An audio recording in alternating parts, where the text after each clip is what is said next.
Hey, and welcome to a brand new live stream. Now, for those of you joining from the last live stream that we just finished, thank you for your patience. I had to grab a quick drink of water. You know, just make sure that I'm nice and hydrated. But welcome to Citizen Sleeper 2. This is part of a series that we started on the channel not too long ago. I think it was the last, proper live stream series that I did. Was going through the first Citizen Sleeper game, and I loved it. It was so much high stakes. The story was super engaging. I got to do a little bit of voice acting here and there as well, and I just remember really enjoying that game. And I knew as soon as I was going to finish that game that I would have to go and play the second one. And so today is that day that we finally get into it. So here we are, about to choose our class, I guess. So what do we have here? We've got Operator. Operator sleepers are built to work with drones and remote machines over local networks to perform corporate resource extraction from a distance. Operators have expertise in working with interfaces and computer systems, but are more physically fragile than other sleepers. Their reboot skill allows them to hack their own systems to re-roll dice, a risky but potentially powerful move. Sleepers assigned to operator work are usually cerebral and precise people. Sorry, I might have to keep muting often because I'm still technically also recovering from being very unwell, so every now and then my throat gets a little wiry.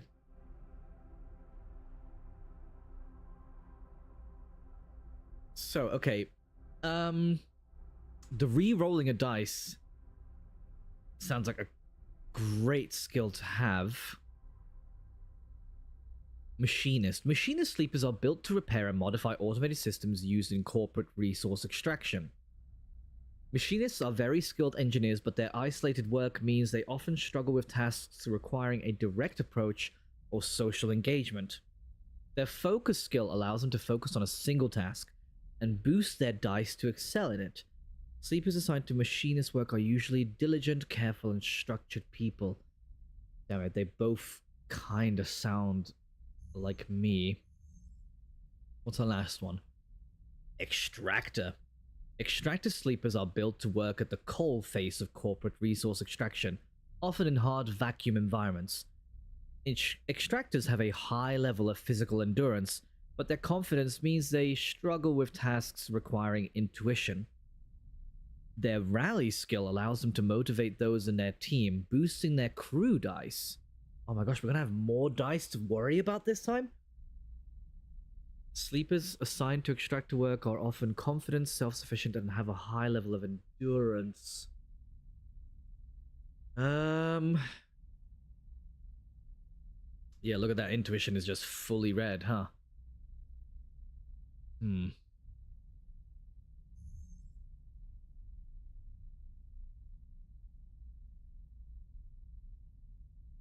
Operator sounds pretty good. Rerolling a dice is just, that's a strong ability to have.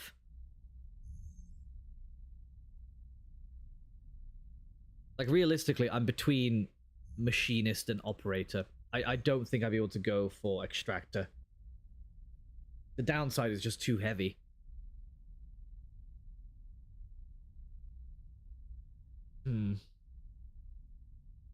What to do.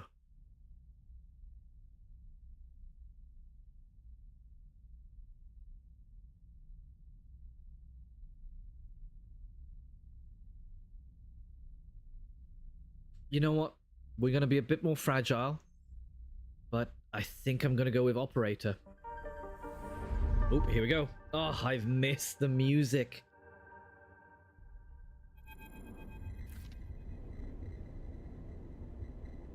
In the moment before waking, the dark space before conscious thought, you struggle to find the pieces of yourself.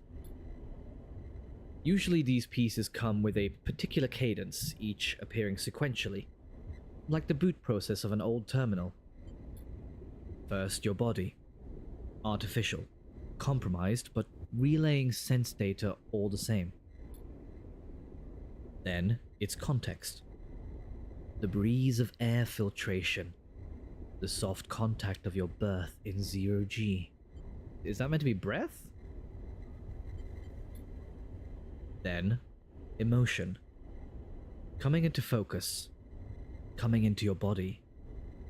Bringing it with it that first instinct. The one that has framed your past 100 cycles. Fear. But the familiar sequence does not arrive. Instead, you are unmoored in space, your body distant, your context silent, even your emotions somehow obscured and scattered. Among all that disarray, only one familiar thing arrives. The fear. It's scrambled, panicked fear. Drowning fear, the falling fear, the fear that makes you reach desperately for any stable point. It's the fear that tells you something is wrong. Something is very wrong with you. Wake up, sleeper. The voice is whispered in your ear. An act that makes you suddenly aware of your head pulsing in pain, your body rigid with tension. Sleeper. A familiar name, a mind copied, emulated. A body built, implanted. One person sleeping until their debt is worked away. Their double being made to work, to be consumed, and eventually to be destroyed. A proxy. An emulation. A sleeper. This is what you are.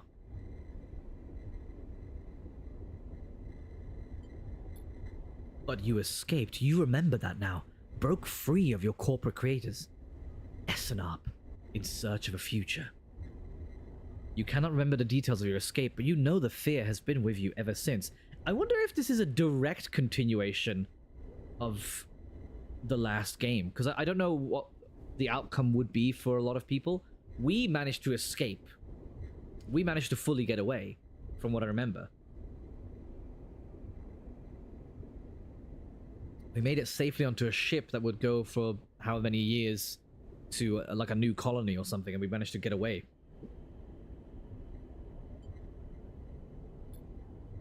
All of a sudden, you remember you have eyes, and your eyes flicker open.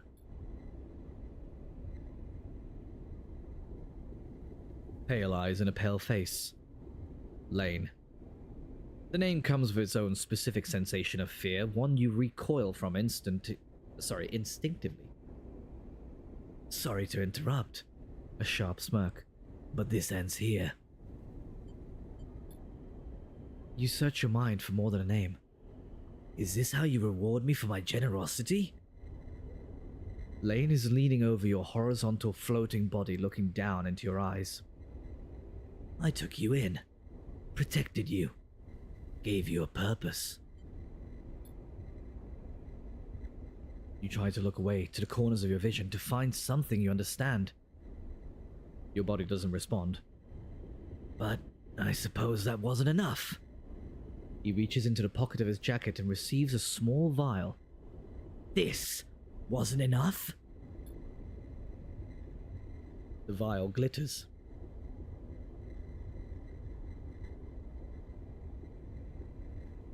This object you know, and have known for a long time. Stabilizer.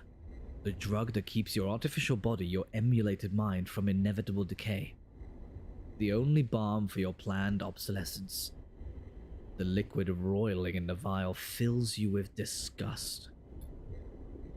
Lane pockets the vial. But it would have been wasted on you now. After what you've done to this body of yours.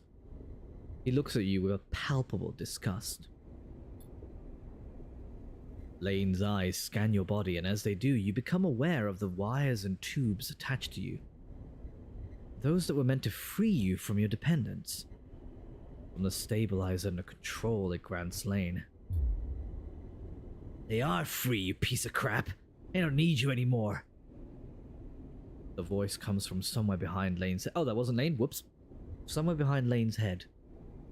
It's a voice you know, but when you search your mind to try and understand why, you find only dizzying darkness. Shut him up! Lane barks a command, and you hear the sounds of impact, of pain, from somewhere else in the room. You try to move your limbs again, and this time you feel a flicker, a twinge of a finger. You feel the tension and compression of synthetic muscle. Free, are you? Lane smirks. You were free when I disabled your tracker, when I gave you the stabilizer you needed. He scans your body with angry eyes. Now you aren't free. You're just broken. I had such big plans for you, Sleeper. I invested in you. Lane grips your arm hard and you feel a jolt of reaction. You will the arm to move. But you have ruined all that. Lane speaks louder over the sound of the struggle behind him. I will try to persevere, to preserve your body, of course. I have my own uses for it. But your emulation? You feel one of his hands searching behind your head. He finds and grips the thick cable running into the port at the base of your skull. I will burn that out. Lane jerks forward, slamming across your body, then spinning away out of sight. You feel yourself rolling, the cables plugged into you, looping and wrapping around your limbs. Then, you feel hands steadying you, pulling cables. You glance around wildly and see someone diligently unplugging you. You meet his eyes.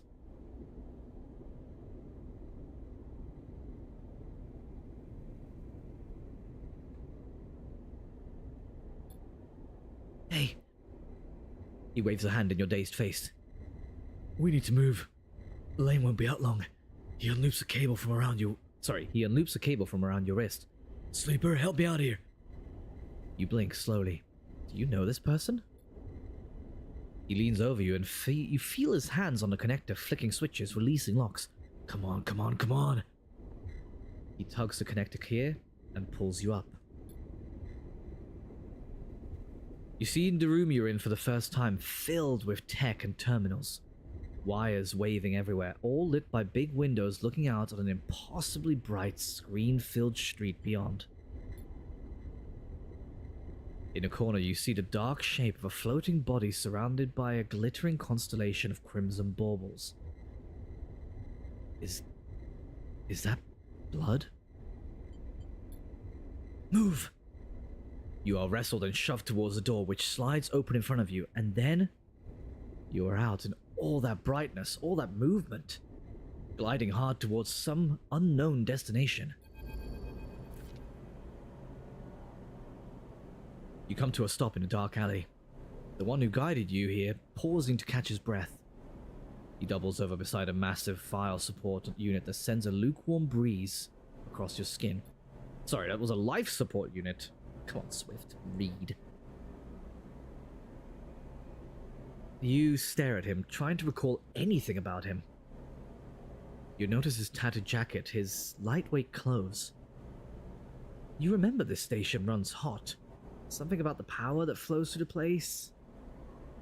He looks up and meets your eyes. What's going on, Sleeper? He wipes sweat from his forehead and it floats away in a swarm of spheres. Talk to me. Who are you? You see a concerned frown cross his face. Don't mess with me, Sleeper. That's not funny. He comes closer, eyeing you carefully. What station are we on? He narrows his eyes, waits for the answer. You close your eyes, trying to recall. You force your way through the dark to the image of a station, no, a city, growing on the back of a vast set of hexagonal solar cells, shadowed by them. You open your eyes.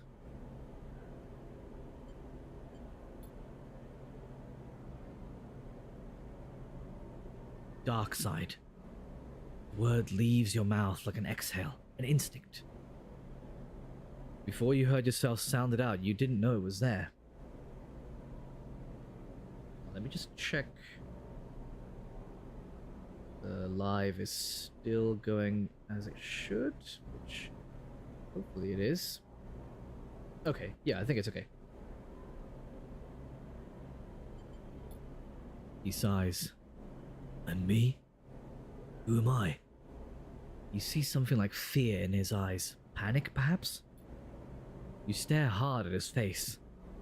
Slight upturn of his mouth. The intensity of his stare. Nothing comes. He closes his eyes and drops his head, putting a hand to his temple. The reboot. He's speaking quietly to himself. Lane interrupted the process and... He lifts his head and stares at you. We need to keep going. We need to leave. He turns and kicks off down the alley. Come on, the rig can't be far.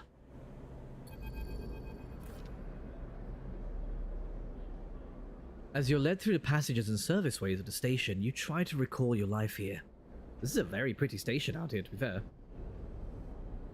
The texture, the temperature of Darkside feels familiar, but you struggle to pin specific memories to it. Focusing hard, you recall waking up in these passages, cycle after cycle. The rhythms of the station flowing over you in the crowds. You recall desperation and the slow decay of your body that caused it. Dang, how long have we been here? Well, I mean, it said something about like 100 cycles or so? We've definitely been here a hot minute.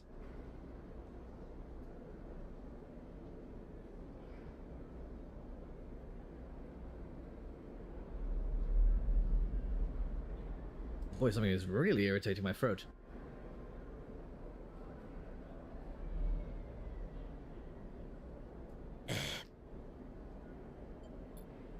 Then Lane, those pale eyes, offering you a glittering vial. Stabilizer. The promise of supplying more for your work, a deal he locked you into like a cage. There, your memory fails you, but in a dark beyond that moment, the residue of panic, of fear, remains. Okay, this is a much more destitute start than the last game. You were Lane's prisoner. Lane's plaything. You shudder in the cold passage. Wait. Your guide holds up a hand and you stop your glide using the wall. Ahead, you see the tunnel opens up into a wide open bay with a few doors leading to cylindrical tunnels. The docks. They're watching the rig. He nods towards the dogs, and you see one of the doors has a couple of figures flanking it, one covered in ornate tattoos, the other with bright silver implants along their cheekbones. Utsubo, Lane's guys. He looks at you and shakes his head in frustration. All this? It's not coming back to you, is it? Something catches your eye and you see he is playing with a coin, nervously turning it over and over in his fingers. He sees you looking and slips it away. He places a hand on his chest. I'm Seraphin, alright? He looks pained when he speaks. Lane? He was our captor. Both of us. We did this so we could escape. We needed to reboot you, to break your dependence on Stabilizer. He pauses. You know what that is, right? You nod meekly. But Lane interrupted me back there. The reboot didn't complete and... He sighs and shakes his head. We can still make this work. He looks back at the docks. I'll lead them away. You get the docking bridge open. If we make it to the rig, I know how to get us in. Got that? He searches your face for a sign of recognition. I've got it. Get that door open. He pats you on the shoulder. I know you can do this. Seraphin kicks off hard and glides into the docks. Over here! He bellows to the guards as he barrels through. They immediately push off from the wall, giving chase. Okay, what is it with all the low gravity stuff in this one as well? I feel like in the last station we were at least able to just walk around normally.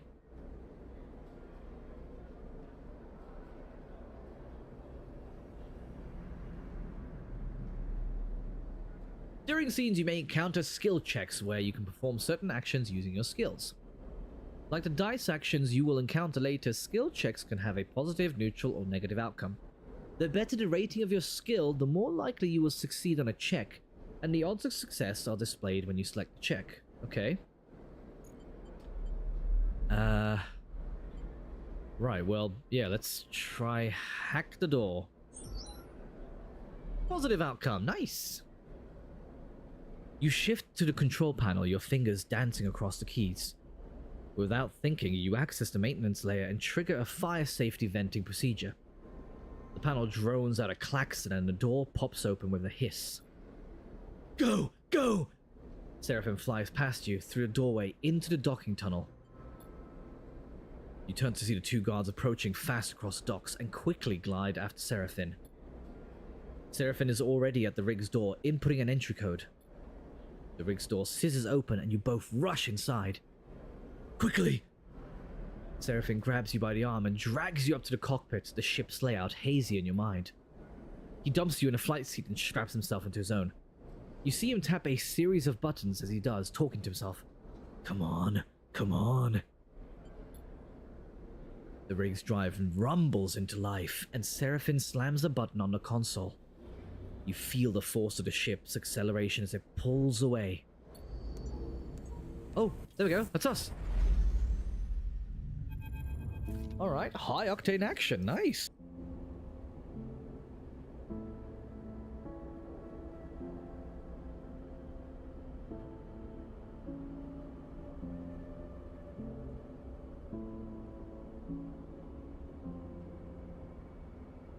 As the ship glides into place on the connecting bridge, its automatic systems nudged there by the port's docking protocols, you feel a sense of relief. Seraphim burned hard out of Darkside, and you dropped in and out of consciousness in your seat as the rig made its way across the belt. But now, with open space between you and Lane, you feel fresher, more awake. Seraphim breaks the silence. We good, sleeper? Just check that chat stuff is still playing as normal, which I'm pretty sure it should be. Back from being AFK, welcome back, Hatem. Welcome, you missed a lot of high-octane action right at the beginning, but that's alright. The story continues.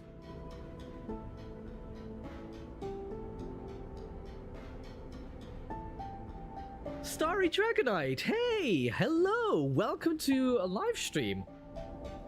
You've been very busy in the comments, but I believe this is the first, is this not the first live stream you've joined on? If it isn't, I'm so sorry, but welcome. Welcome to Citizen Sleeper 2. Let's continue with the story. Again, just as a pre-warning, there will be moments where I briefly go silent, and it's probably because I'm coughing, clearing my throat, or taking a sip of water. Again, still recovering. We do what we can, gang. His eyes don't leave the monitor, and you realize this part of your escape is routine for him. You and he must have docked the ship countless times in your work for Lane.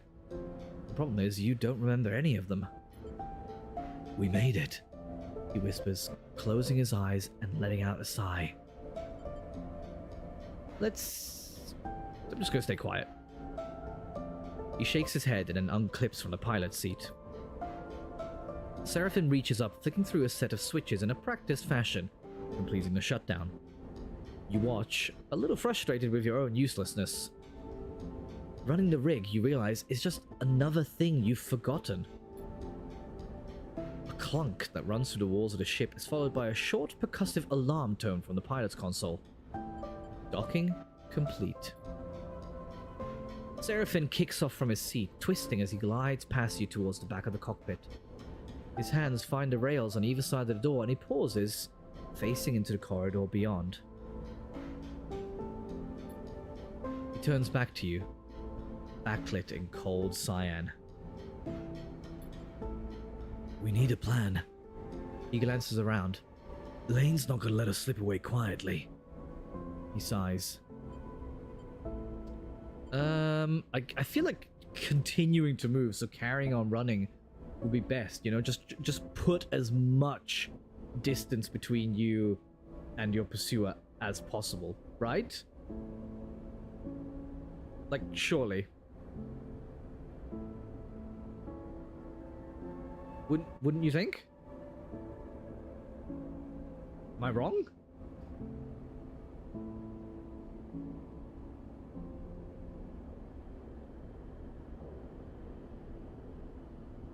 Yeah, you know what? I'm gonna say keep running.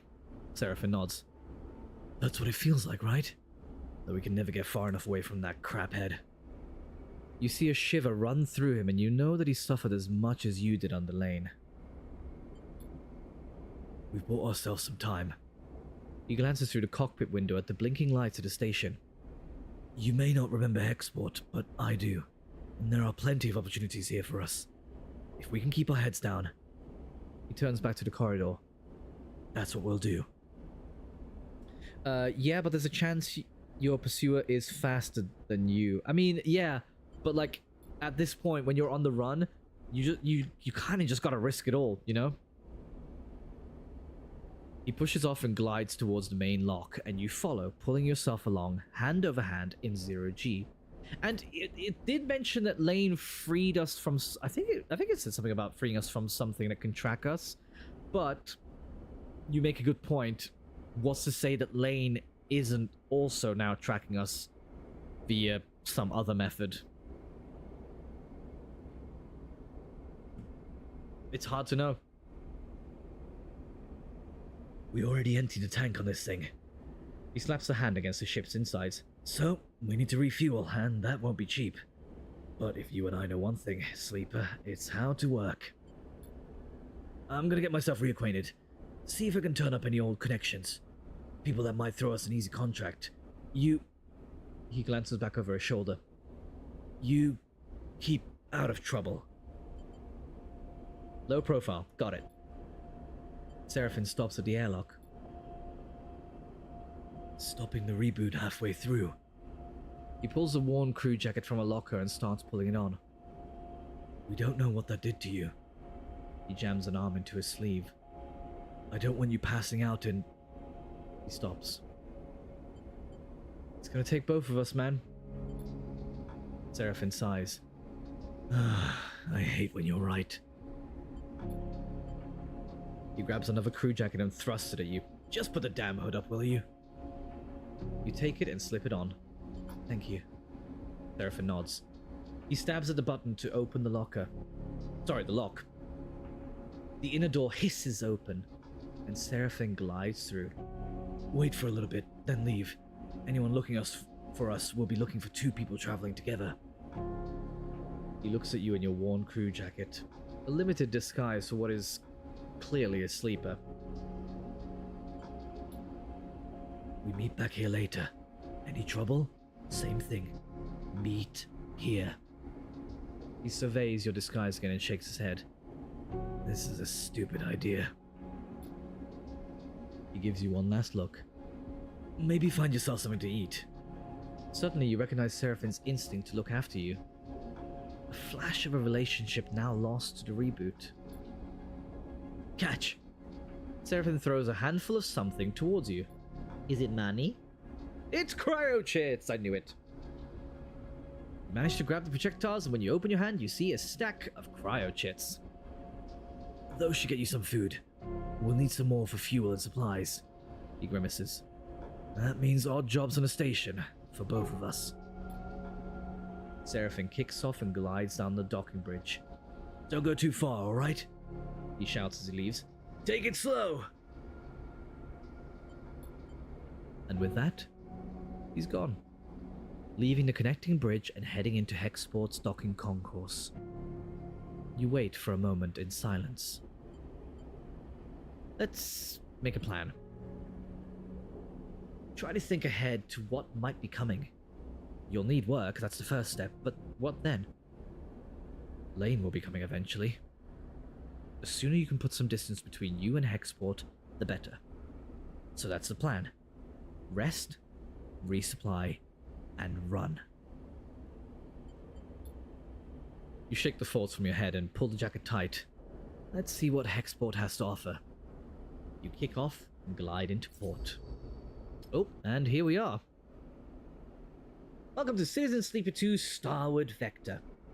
The game runs in cycles, this we know. Perform actions with your dice, yep. Prior to buy food, fuel supplies, items, got it. Progress clocks towards new scenes and events. You can... okay, cool.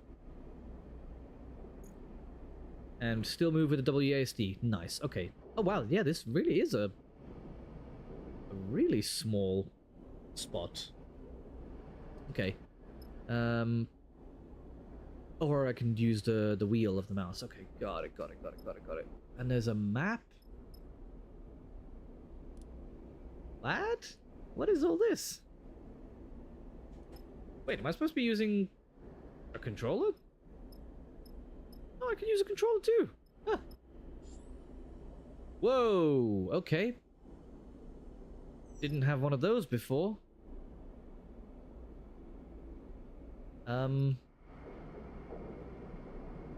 Pushing the left stick, but it's not really doing anything. And B goes back to the rig. The rig is your ship and home in the Starward Belt. While the rig is docked at a hub, there are multiple areas you can visit. There's bunks, you can use dice to reduce stress. Galley, use supplies to regain energy. Other locations will unlock as you play. While the rig is on dock at a hub, your crew will also help to gather resources to contribute to the upkeep of the ship.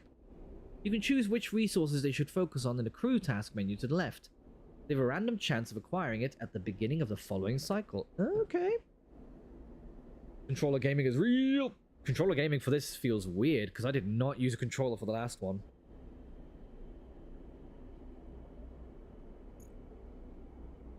The clock is a cycle clock. It will progress towards an event each cycle. Its completion will trigger significant events. Okay. Oh, right, cycle clock, right there. Got it. Okay, yeah, we're doing odd jobs, that much I know. Yeah, I don't need to sleep. Oop. How do I... Oh, there we go. I was like, how do I leave? Right, so we've got the docks here. And the Hexport exchange. Let's go to the docks because it's more likely that we'll have jobs we can actually find around here. In Citizen Sleeper 2, you perform actions by assigning action dice to the... Okay, this one we know. But your dice will be modified by your skills. Your skill modifier for the action is displayed on the right and will reduce or increase the value of the dice assigned to the action. Okay, that's a new addition. Like skill checks, dice actions have 3 outcomes. Positive, negative, neutral. Yep. Okay. Alright. That's easy enough. So what do we got? Chat to crews. There are plenty of crews milling around the docks and moving cargo. They could be a good source of info. Explore the docks. That's more of a dangerous one, so I'm probably not going to do that. Let's use the... Actually, hold on. Can I use this one? Nope. Not high enough. Let's use you. Actually, let's use a lower one. Oh, they're all the same. Never mind. Okay, chat to the crews. Let's get some intel.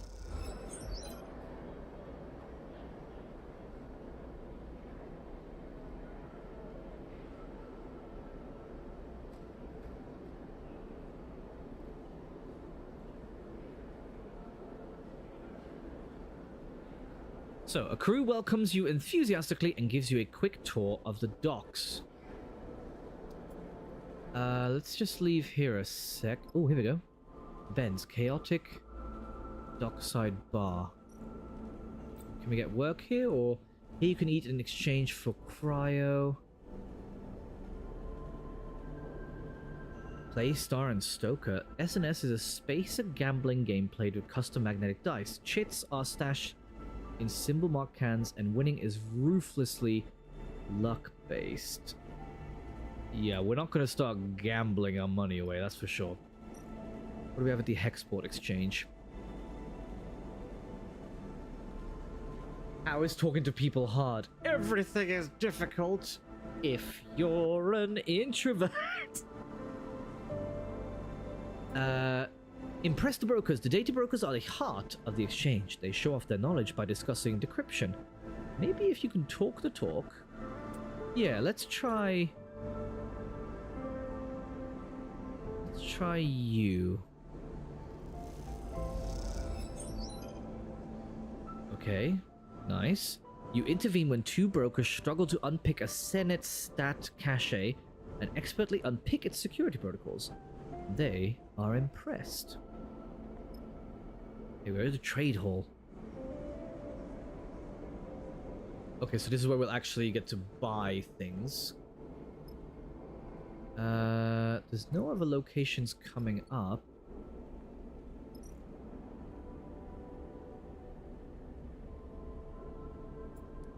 Rest or recover.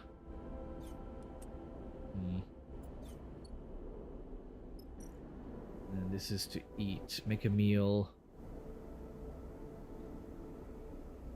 I don't think I need to eat just yet. Let's go back to the docks and see if there's anything else that we can do here. So we could explore. Yeah, let's explore. We've got that big dice, so it should be okay. You notice the patterns start to identify the signage and glyphs. The logic of Hexport slowly unfolds. And then we've got this one, but this is either neutral or negative, so that's too low for my liking. Bro wasted a 5 just to gain some aura. Listen, sometimes you gotta go farming, you know what I'm saying? Sometimes it just bees that way. As a certain toad said, exploration. Exploration? Oh, what's this? Warehouse. The warehouse at the Hexport docks supply the industrial operations of the station, meaning they need constant loading and restocking. This might be where we would go to get money? Oh, never mind. I don't have any good dice today. I would need some real high dice. Okay. Let's go back here. And I'm going to end that cycle there, and hopefully we'll get some better dice.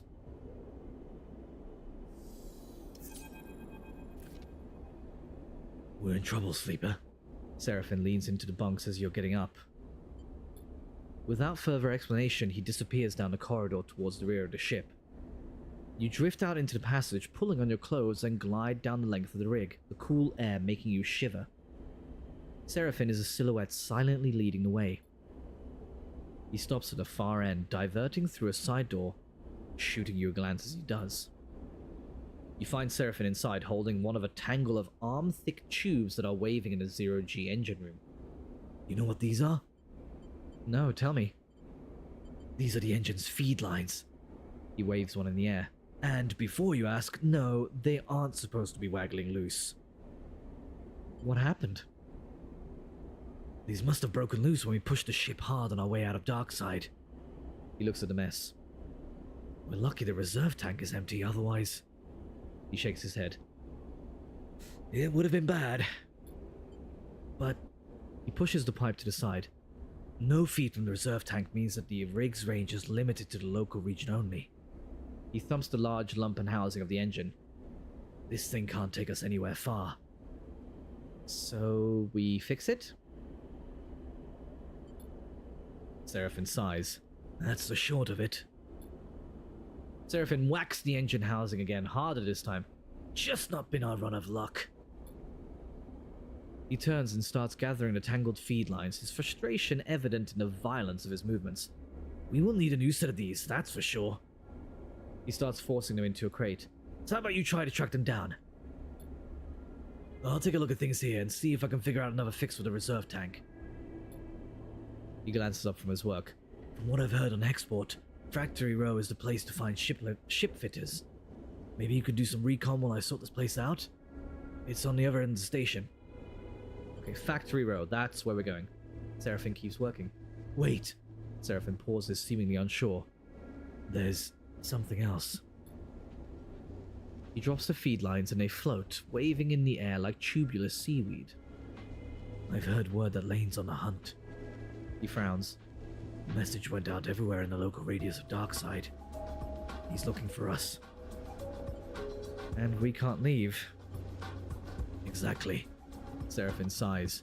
Which is why we need those feed lines. I'm gonna try to work something out. Maybe I can improvise a solution? I don't know. He looks down. I'm no ship fitter. Seraphin looks like he isn't able to do anything, so why is he the one doing the important stuff? Because he's the only one that remembers. And you never know, he might be like a mechanic or a machinist. He could be the very thing that we didn't choose at the beginning to be. But while I do, you go hunting. See what you can turn up, okay? He smiles a weak smile. Get going. You leave the engine room, the clanking sound of Seraphin's cleanup efforts echoing through the ship. Fuel feed lines. That's the next step. You take a deep breath and head out. So you discovered a drive. Drive helps you keep track and choose your objectives. Okay, that's cool. So that's this right here. Okay. So that will help us at least track where we need to go. Which is over here. So we've got a couple different things we can do here. Factory Row is filled with workers hauling materials through its zero-G corridors. Helping might win you some fans among the factories. Ooh, that is not fantastic odds. So we got that, or search the row. The factory owners of the row speak mostly in terms of supply and demand, but going door to door might help you find a ship fitter you need. Yeah, let's just do this one. Hey, Aza, welcome to the stream. Welcome to chat. How you doing? Hope your teeth aren't hurting too much. Do you still have some gnashers? Meh. Oh, fair. Well, hopefully this can bring you a little bit of entertainment, something to feel a bit nicer by. Endurance is not this character's thing, bruh. Yeah, no, endurance is not our thing. We are not strong. We are very intuitive, so we can hack anything, but, yeah. I need a wisdom tooth removing. Oh, bruh. Bruh, that sucks. I'm so sorry about that. Was it anywhere near as disappointing of a procedure as it was for my wife a few years back? For those that don't know, my wife, Andy, she had her wisdom tooth removed a few years back as well. And I went into that appointment genuinely thinking that it was going to be one of those things, you know, like those videos you see on the internet when they're like fully loopy from all like the gases and whatnot that they're given. And instead she debated me the entire time about a particular math problem that she remembered. So I didn't get the funnies. I got a math lecture. I've been hanging on to it for a few years, and it's time now. Honestly, fair. I truly cannot remember the last time I went to the dentist. One of these days I'll have the expendable income. Disposable income, there we go. To actually go and take care of my health. F's in the chat. F's in the chat for my boy with his wisdom tooth. Is it really painful? I'm so sorry. So we searched the row. You just found a little... Sorry, you joust what is the sentence? You joust a little around scrap contracts, and the factory owners respond well to the haggling, eager to meet your challenges. Let's do one more of that. Not with that one. Let's do this one. Okay, see, there we go. Now we're a trusted supplier. That's what we want. Haven't gone to the dentist for like 3 years now. Oh, it's been much longer than that for me. Sorry, get back to your game. Also, what this? Is it multiplayer? I don't think it's multiplayer, but it's a game called Citizen Sleeper.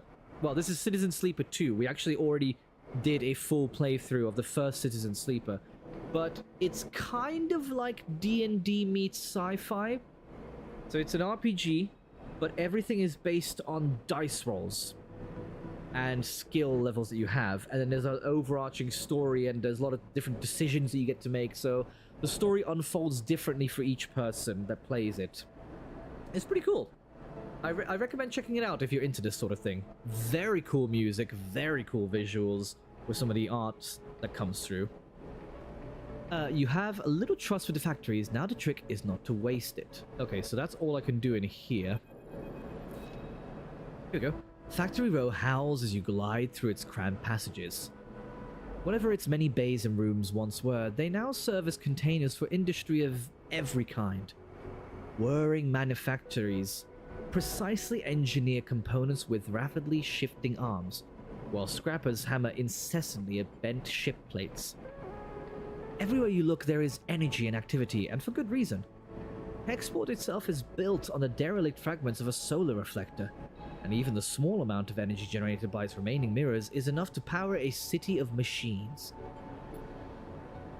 It is familiar to you, of course, in a strange, far-off way because of Darkside. That place and your memories of it are a muddy haze.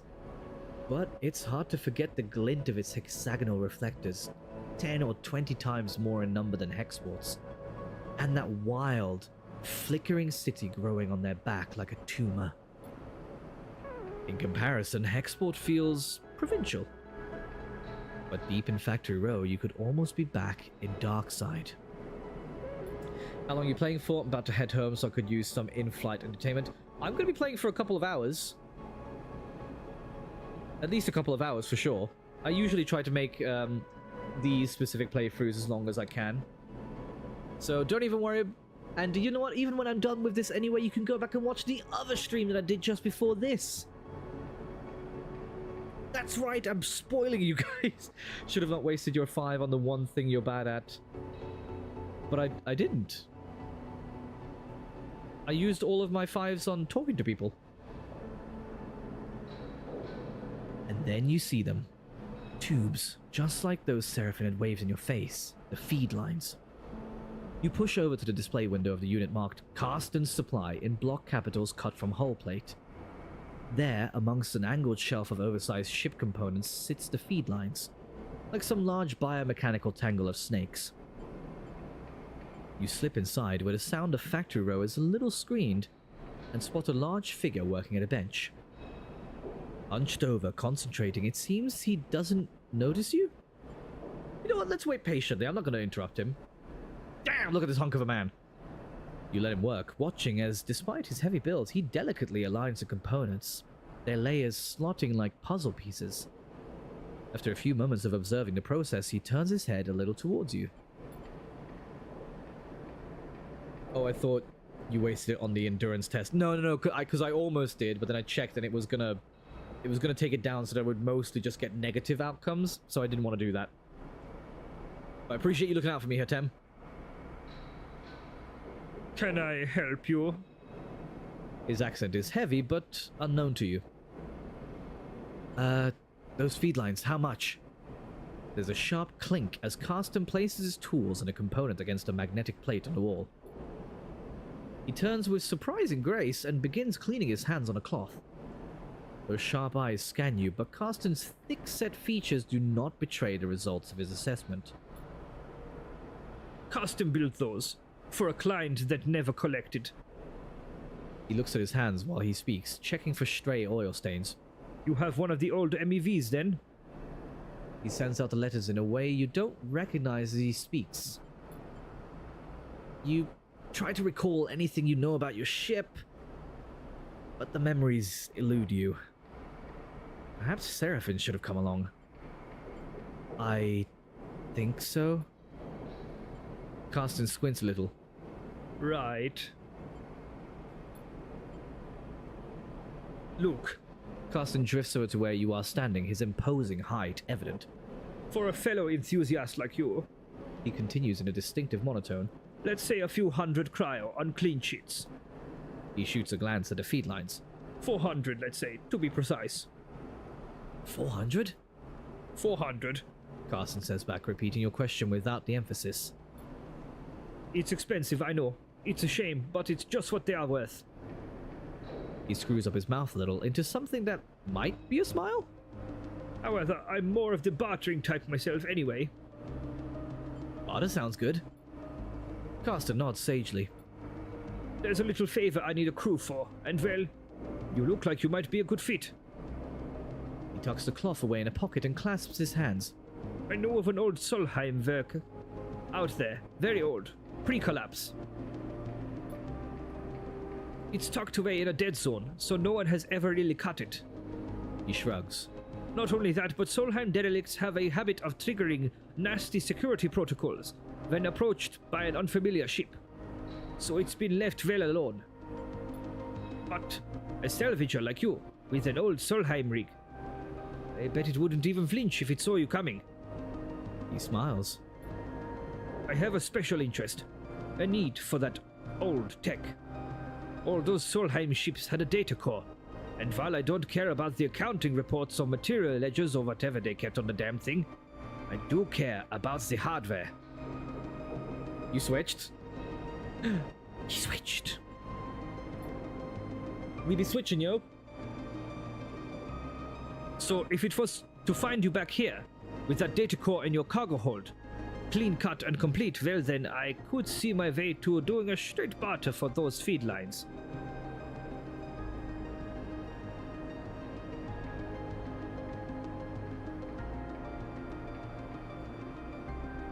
Oh, I just realized as well, actually, I should ask. Was there a reason that you switched, Aza?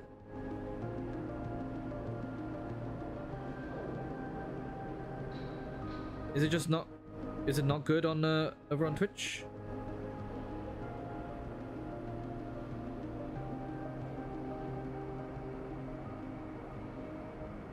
I thought it would still be going through okay, but maybe it's not. I'll try and keep an eye on everything. So if I was to find you back there with that data core in your cargo hold, clean cut and complete, well then...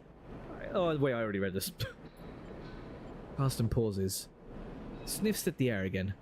You'd just need the coordinates. Simple as that. Alright, let's do it. Nope, no reason. Alright, fair.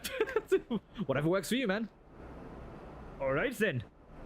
He holds out a heavy hand for you to shake, and as you automatically reach out, he grabs your forearm instead. Carsten pulls you closer, squeezing your arm. Let's keep this one between us, alright? He half smiles, his face huge and close. It's our deal. Before you can respond, he thumbs a little drive into your palm. Those coordinates. And then he lets go of your arm with what you swear is a wink. You take a moment to gather yourself, and by the time you do, a whirring fills the air. Carsten having returned to his workbench. You turn and glide out of Carsten's supply with a growing mix of anxiety and excitement in the pit of your stomach, and the cacophony of Factory Row in your ears. A contract. Seraphim might even be impressed. You look at the drive in your palm and smile. This could be a route out. You think of leaving this place behind in possession of an improved ship too. Suddenly, a small but firm hand falls on your back, an equally small voice coming with it.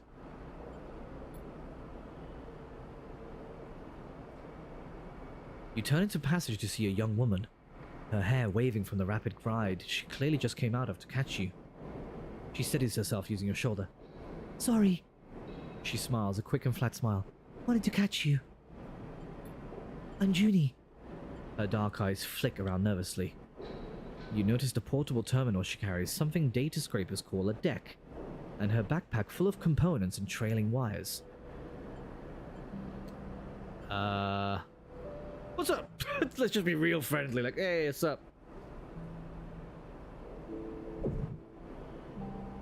Not that I have any idea who this person is. Carsten. She starts, still catching her breath. He sent me to grab you. She smiles, a flat smile again. Wants me to come with you on that job. Her eyes shoot down to the drive in the palm of your hand. She smiles again. Why didn't he tell me? She glances back towards Carsten's. I guess he forgot? He does that sometimes. She looks sheepishly at you. He just grabbed me after you two were done talking, so... I don't know, Junie. I don't know if I believe that. But you can tag along if you want.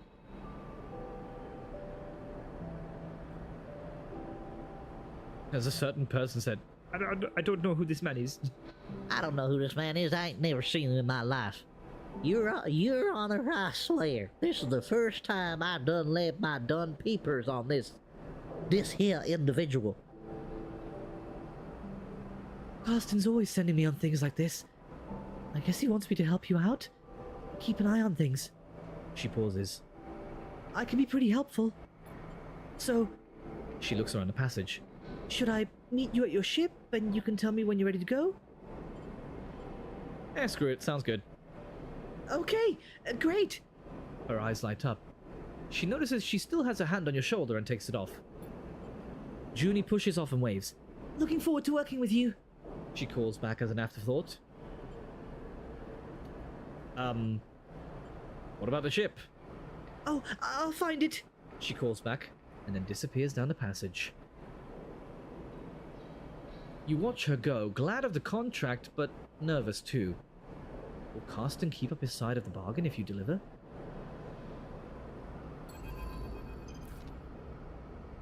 I don't know about this, Sleeper. Seraphin looks nervously out of the rig's window as you finish explaining Carston's deal, as well as Junie's offer of help. If this job was easy, Carston would have done it himself already. That means there's a catch. He frowns at the stars. And there's definitely something going on with this Junie girl. He shakes his head. Not gonna lie, she does not look reliable. Never judge a book by its cover. We are kind people. This is how we die. What choice do we have? She would be useful though. I think it's a lucky break. She could be useful, and also, truly, what choice do we have? What if... Seraphin narrows his eyes. We could get the cryo together to buy the feed lines. Why? Carston wants to barter. Is that even possible? I found a contract board at the exchange, further in station. He gestures towards Hexport. We take on a job? That might get us some of the way towards buying those feed lines. Plus, even if we do want to take Carston's job, a bit of money to get ourselves prepared would be a bad idea. Wouldn't be a bad idea. Fill up on fuel, supplies. Be ready for whatever comes.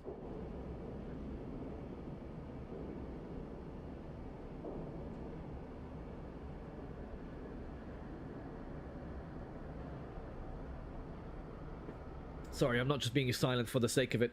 Just had a mini coughing fit. Oh my goodness.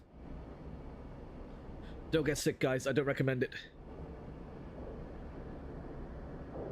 Do we have time? I'll take a look. Do we have time to do both? Probably not. Without cryo for fuel and supplies, we aren't going anywhere. Seraphin sighs. Just take a look at the contract board. See what you think. While you're at it, you might want to see if you can scare up some freelance crew too. Seraphin shrugs. Many hands make light work and all that. Okay, well then why not count Junie as part of that crew? You can't have it both ways. You know?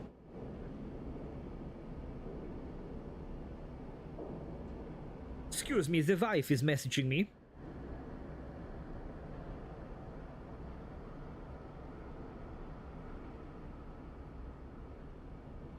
And I message her back because she takes first priority.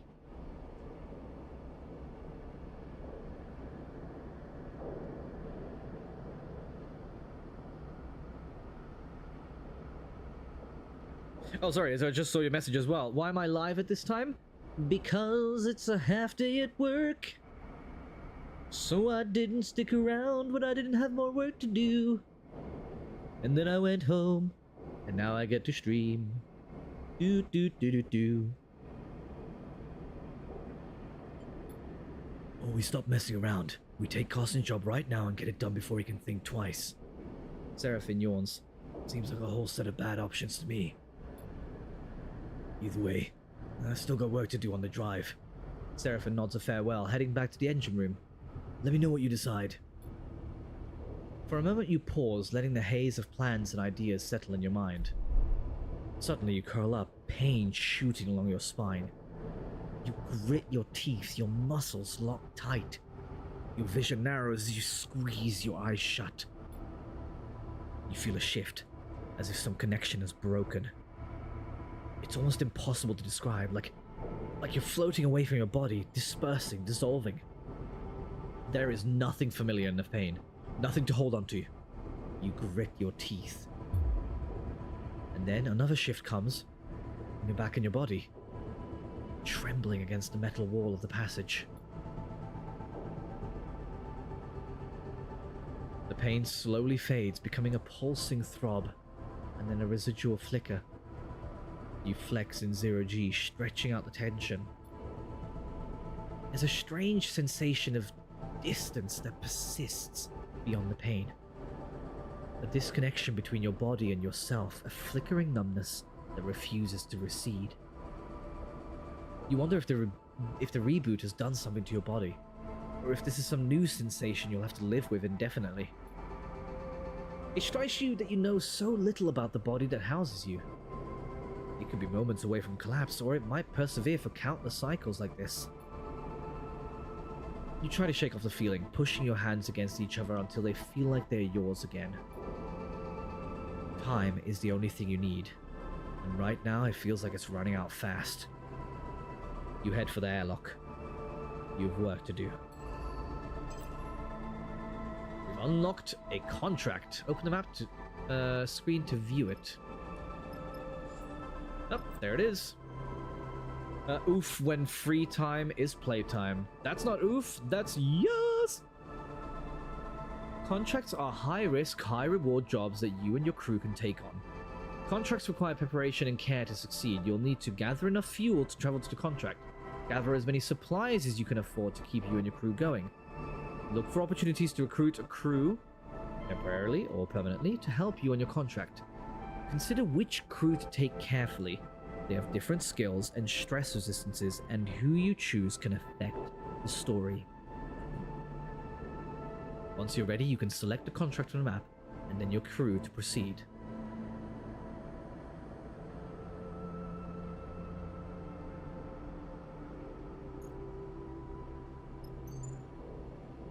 Yeah, we don't have any fuel. Wait, that doesn't even give us enough fuel to get back. It takes 3 to get there, and we can only house 5. How's that gonna work?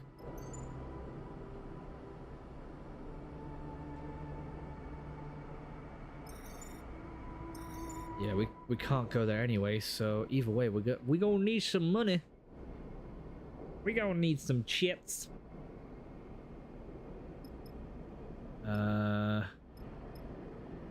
Bus and supply, swift scrap soul. Sell raw scrap. All scrapyards have data diffusal work to offer, as old tech tends to be laser protocols and countermeasures that need disabling. Does that get us money? Oh, paid data diffusal work to offer. Okay. Let's try this. Nice! We got some money from that. Okay, anything else that's opened up? Contract board. That's what Seraphim wanted us to look at. Okay, so station management have located a conway signal. They're concerned to see one so close and are looking for someone to disable its source. Ooh, it pays 200 cryo.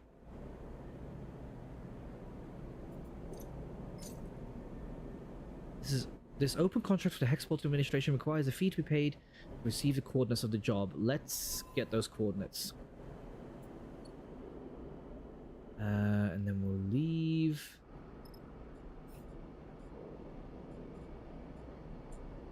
Good. Let's complete board tracking. Where would I go to recruit crew? Oh, I guess it would be here. How'd I do that? Is it just by chatting to the crew? Let's risk it. For that biscuit.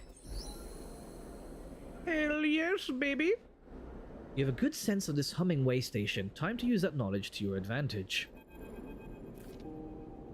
As you're gliding across the docking concourse, you hear a scuffle. The noise of raised voices cuts through the conversation drifting out of dockside shops. Glancing down an alley, you see a huddle of figures shouting back and forth.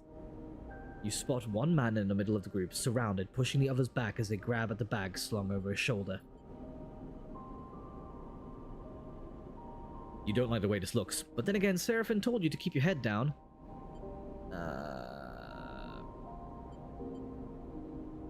Let's risk it with a distraction. Neutral outcome, okay. You look around for something that could break up the fight and see the thick, cooling pipes running down the alley wall. You quickly try to understand the system and choose a valve to start spinning. As you do, the system begins to vent in sequence down the alley, violent jets randomly bursting into the air. There's a scramble in the alley and you spot the figure who was being attacked drop down to the alley floor. Then, your vision instantly fills with pale liquid as a jet of coolant jumps out nearby, missing you but sending you spinning in 0G. You know how I got this Lamborghini knowledge? Starry, what the heck are you talking about? Starry, are you good? Do you need help? What's happening? After a few moments, you manage to steady yourself. As you do, you see a clear alley. The assailants having fled with one figure gliding towards you. I suppose you think that was clever. The man gives you a severe look. Like to break up fights you didn't start? He laughs. Belt's gonna eat you up. He shifts the large bags on his shoulder, weightless, but unwieldy in 0G. I was helping. Yeah, like, come on, dude. The man laughs. Well, He shakes his head. thanks, I guess. He kicks off and drifts past you. Alright, well, you're rude. You watch the man go, and then, after a moment, he stops and turns back. He rubs his forehead, looking down as he does. What is your deal, anyway? He sighs. Maybe you're new here, but Hexport is no place for do-gooders. You needed help. I know what it's like. I need help. Am I really just gonna try and ask him for help straight away? This one guy did a thing where he showed his Lamborghini and he legit said he got it by just saying the word knowledge.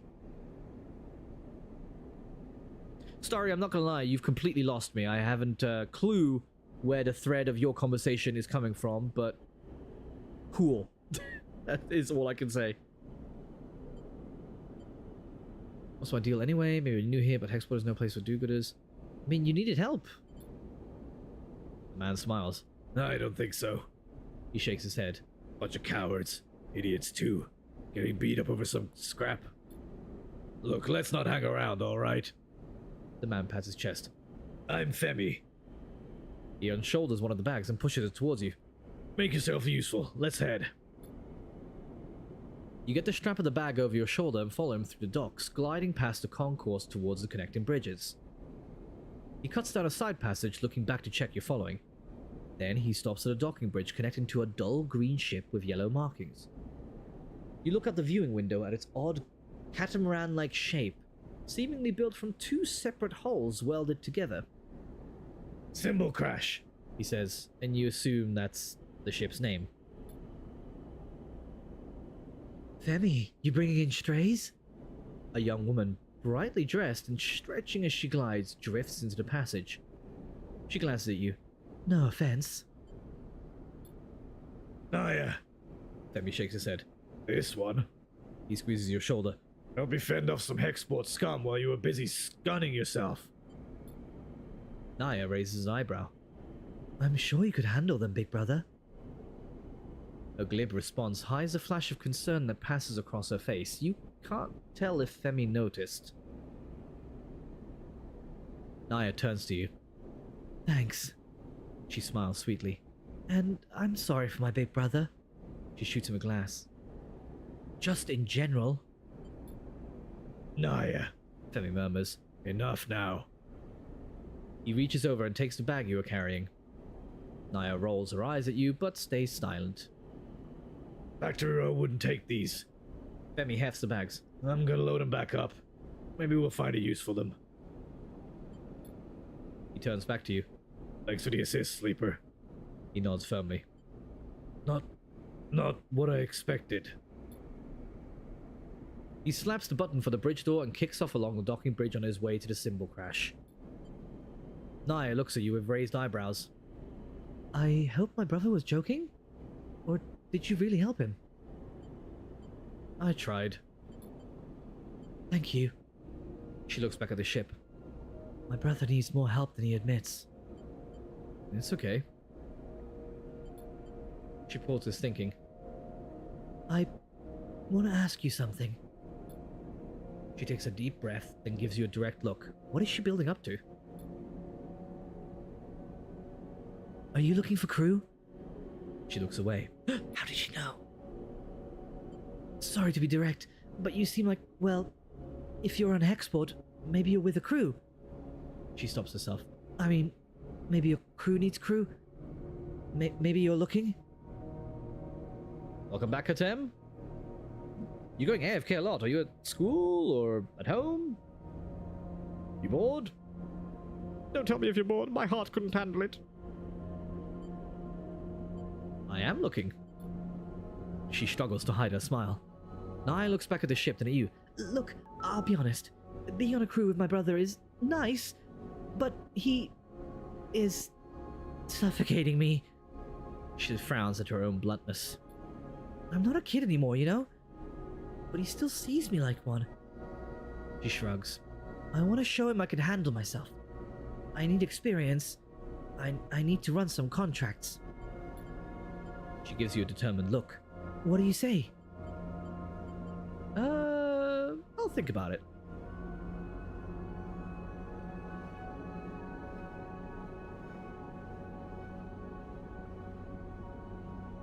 Oh hey, thank you for the follow. Friend was texting me. Well, I got a new sub. Yeah, I did. Yes, indeed I did. Thank you very much for that. I appreciate very much.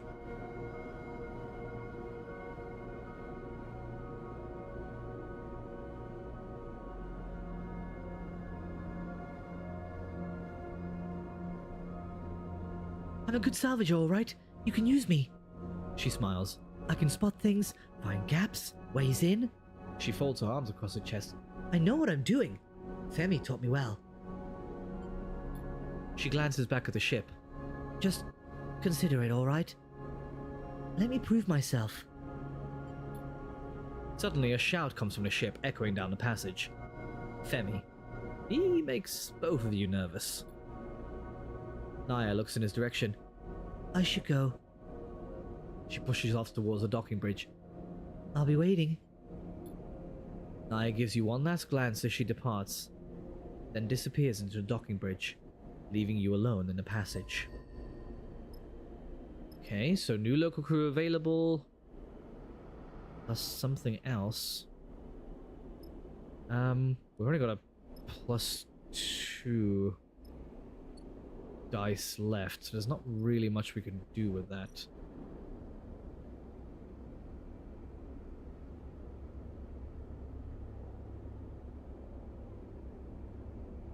You can use me, bro's a human, not a tool. Hey, you can use people. I can be a good tool.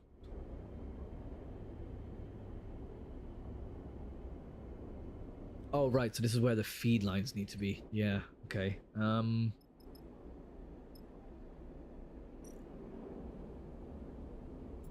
put this in, this is gonna... Yeah, neutral or negative, that's not good. Alright, let's just end the cycle.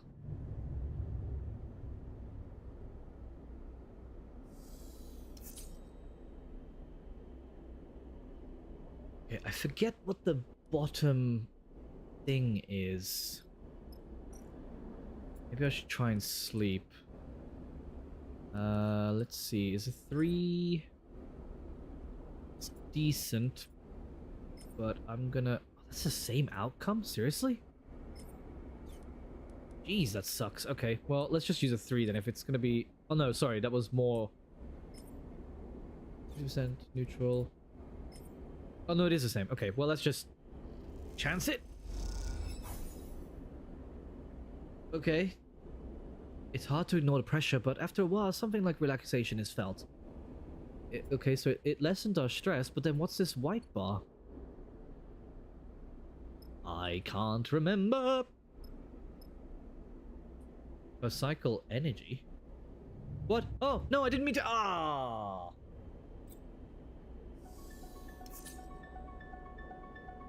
That's not what I meant to do! I wasted a cycle. Great, now I'm starving. Let's make a meal. Okay, cool. Oh, that's so annoying. I didn't realize that was the button for it. Jeez. Okay,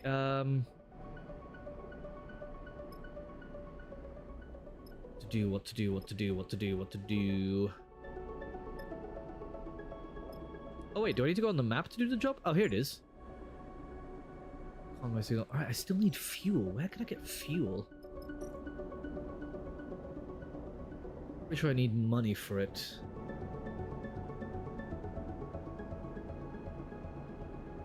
Yeah, because this requires endurance, so I can't really use any of my dice there. Didn't know we were playing Don't Starve now? Yeah, well, yeah.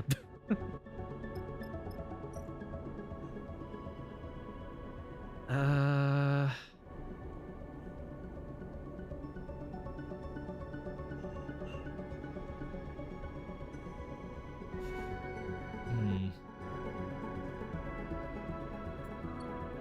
don't want to start gambling in it right away.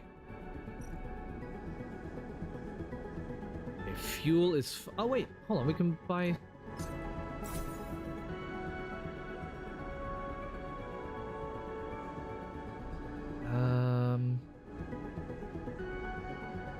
and supplies too. Let's buy another fuel.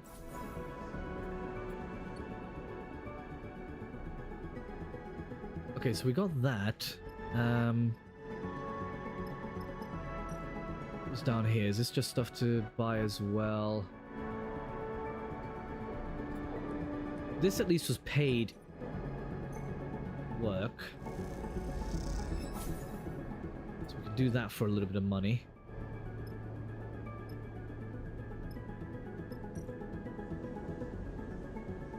And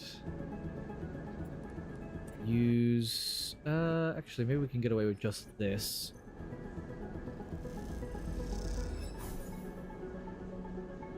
Ah, screw it. Let's just max it out. There we go. Nice. Okay. This place where contracts are found. You just need to look for them. Oh, no new location. Export canteen. Oh, okay. Cool. Just another place to eat. And nothing else. Right. Map. I should probably buy more fuel.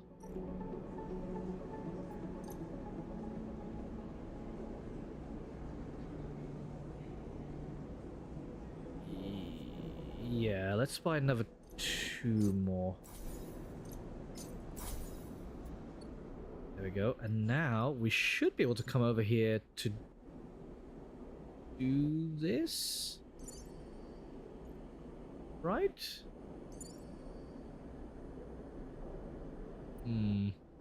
Actually, you know what? Let's be safe. We should rest to get some more dice so that we can... because I don't know if we need the dice when we go and do the job. That's the problem. Okay, now we can go. Take you. Travel to contract. Confirm crew. It's cool that we get little animated segments now. It's a drone. Seraphim spots the signal source first, the light barely shimmering off its back hull plating. A design trait that betrays its covert use. A flash catches your attention and you see a rent in the hull, through which red lights pulse. Wounded. Seraphim shakes his head. Wish they'd finished the job. You've seen one before? Seraphim looks back over his shoulder towards you. We've seen one before, don't you? He sighs. Sorry, I know it isn't your fault. He looks at the drone. Lane had us work on one in a dark side bay. though it was barely a shell, disarmed and deactivated. He had us searching through its guts for salvage. Even that one gave me the creeps, and it had its core ripped out. He pushes the ship closer. This one is still live. Conway, Naya kisses her teeth. corporate scum. You glance over at her and see the fire in her bright eyes. They don't even dare to come here and force us out themselves. It's all proxies and drones. She shakes her head. Typical core-bred cowards. Run into them before? She glances at you. You might say that. She looks out at the drone. You won't see me taking my eyes off that thing for a second. Seraphim carefully guides the ship closer. You watch the drone. The system is full of these things now, running missions for their operators. Rare to see one out in the belt, though. Maybe got hit during a run-in with scent stat mechs.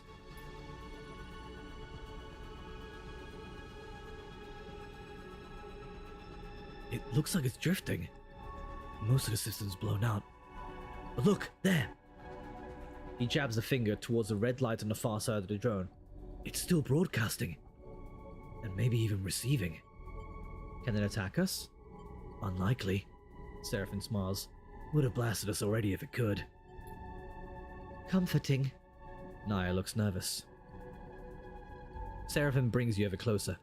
What I remember from the dark side job is that a central core and a broadcast array need to be shot off to kill these things.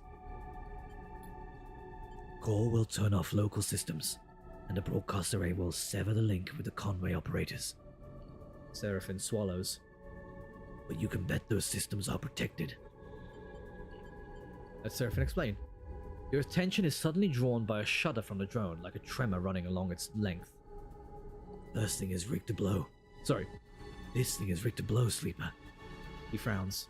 We go slow and careful, and we don't touch anything we don't know about. He turns back to Naya. You hear that? I got you. She looks sincere. Seraphim brings the rig to a stop, close enough for you to cross through open space to reach the drone's hull. Let's suit up. You head down to the airlock to prepare. As you get suited up, you think of the corporate war taking place in the inner system. The war that this drone was driven from. Out here on the shore of the conflict, the biggest danger is that this flotsam and jetsam drifting in with the tides and orbits of the system might, one cycle, bring the war with it. For now, the belt is outside of its reach. But looking out at that red pulsing drone, that doesn't give you much focus. Comfort. Why am I saying focus? Where am I even reading that?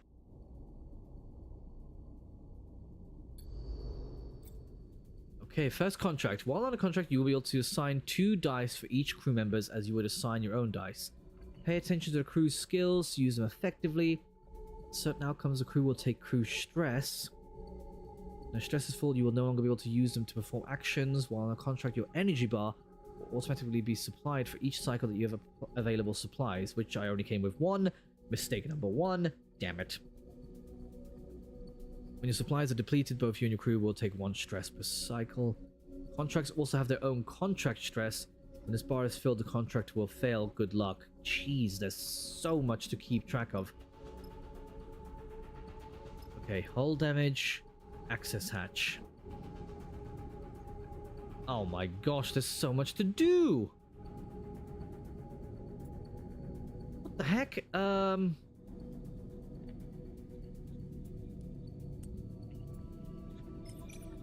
Reprogram. With the drone in such a reactive state, ready to fry itself in defense, perhaps reprogramming the hatch to open up to your crew is the best approach. There's also release the hatch, which is either risky or dangerous. And then what do we have here? Identify route. It might be possible to slip through the gap in the drone's damaged hull, but once decide where to go, how to find a broadcast array. Or create an opening. There's a gap where the drone sustained some damage. With a lot of effort, it might be possible to pry away the plates and create an entry point. No, see, we're going to have to do the reprogramming thing. We're not strong enough to do anything else. Let's try you. The hatch shifts slightly as the systems give over control. Almost there. Okay.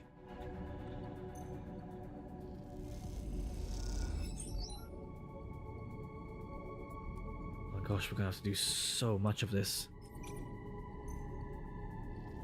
Let's try it. That's fine.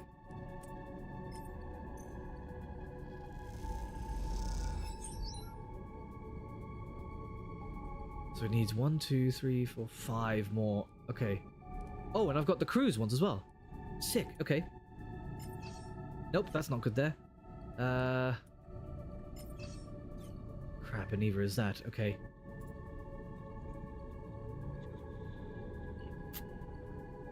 Are they any good for some of these other ones, maybe?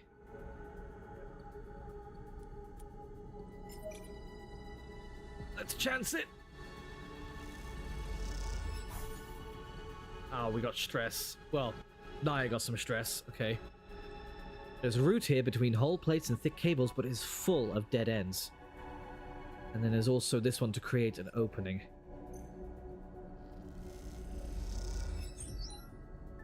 Okay, as a hull plate comes away, a red lit tangle of twisted cables and piping is revealed, like the interior of some creatures.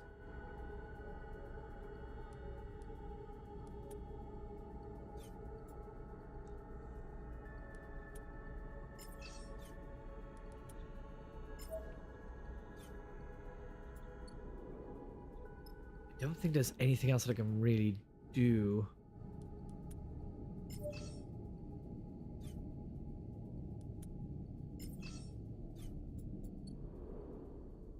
Yeah.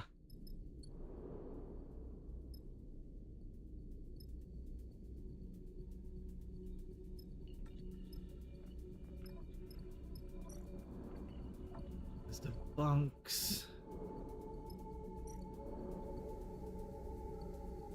Make a meal, but that requires a thing. Okay, end cycle. Let's see what it gives us next.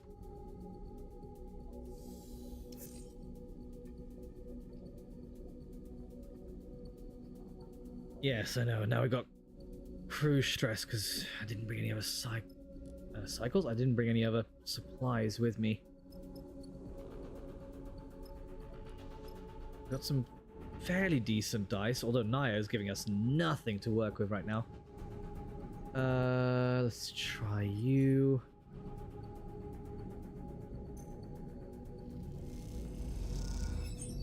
Nice. Let's do another one.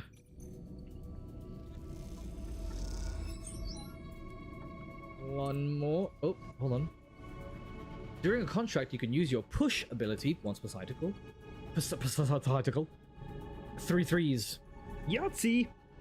To give you an edge in a tricky situation. Pushing a cruise once stress will give you a key advantage based on your chosen class. You can see your current push configuration if you hold your mouse or the button.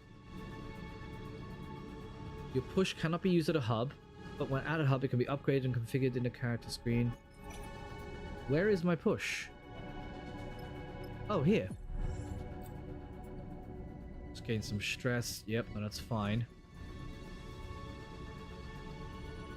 Okay, and that adds chance of that happening. Great. And that didn't give us very good dice at all.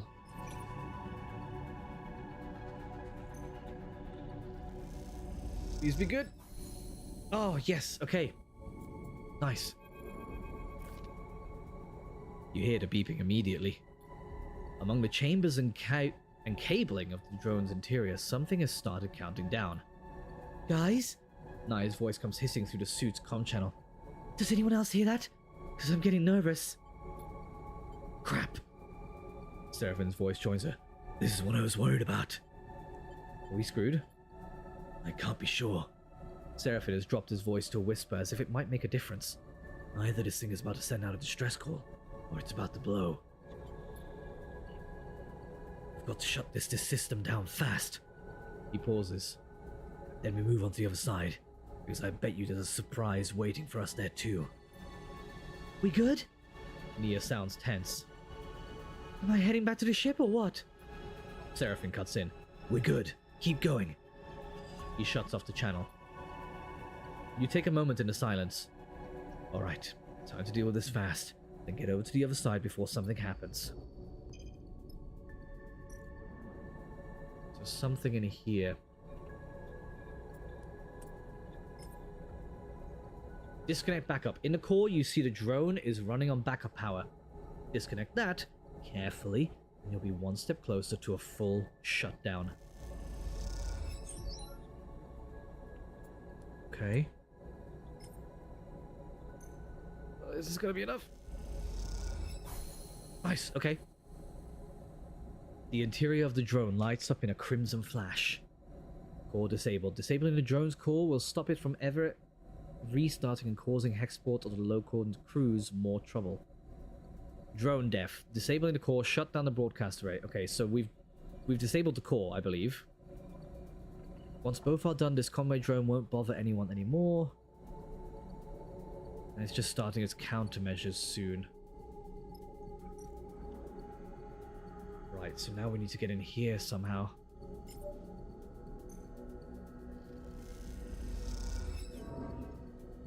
I went under drone stress. That sucks. Okay.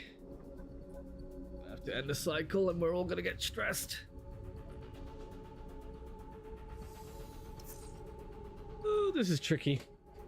This is tricky. Naya's already on 2. Oh, ay. Okay, Naya's one was good here. It seems that the yellow cabling is part of the broadcast system. Following it might be the key. Okay.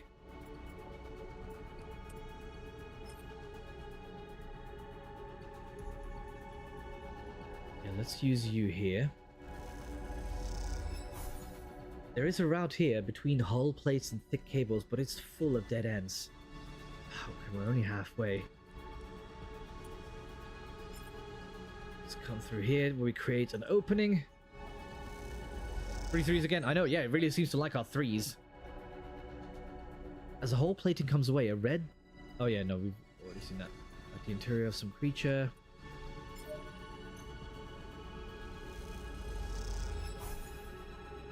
It literally just needs 3 more.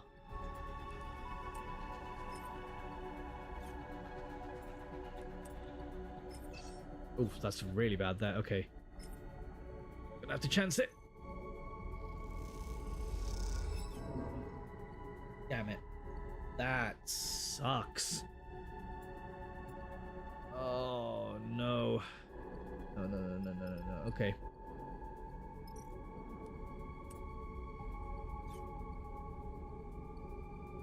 Oh, you can't recover stress while on a contract? Oh, no. Oh, that sucks.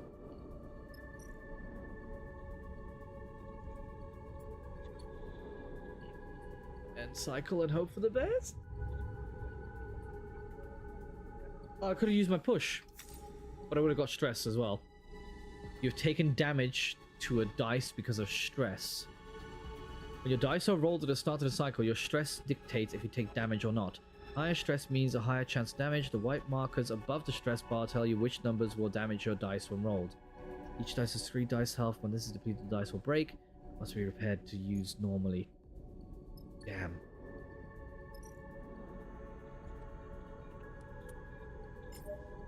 Come on, let this be enough.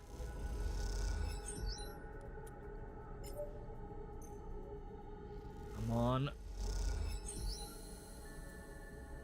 The drone shifts. Something has changed. Okay. Broadcast system. Here we go. Okay.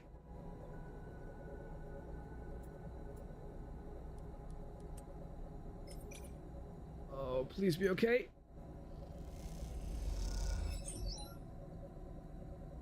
Nice. Risk it one more time. The W Naya, heck yeah. Oh, thank goodness, okay. Whew, array disabled. Disabling the drone's array will halt his connection to Conway and keep them from coming to collect. I think we did it. The thrumming, pulsing interior of the drone goes still for the first time since you boarded it. You look across at Seraphine and Naya and share a smile. You all exhale so loudly it can be heard over the suit's shared comm channel. The drone is dead. One less piece of convoy crap to worry about. Naya grins. We killed it. Don't get too excited. Seraphine cuts in. It was looking pretty rough when we got here. You make your way back out the hull, the drone now faintly rolling in one direction. It stabilizes offline. Naya catches up with you as you glide towards the rig. We make a pretty good crew, Sleeper. We do. Naya grins widely. She punches you on the arm playfully. You reach the rig's airlock and take one last look at the drone's dark hull. It catches light as it rolls in a vacuum. At some point in the near future, this drone will likely be smashed to pieces by one of the many asteroids of the belt, spread across this place as twinkling dust. The thought pleases you, as does the thought of all that cryo Hexport now owes you. Time to go collect. Contract is concluded. You can leave via the map. Hell yes! Let's go!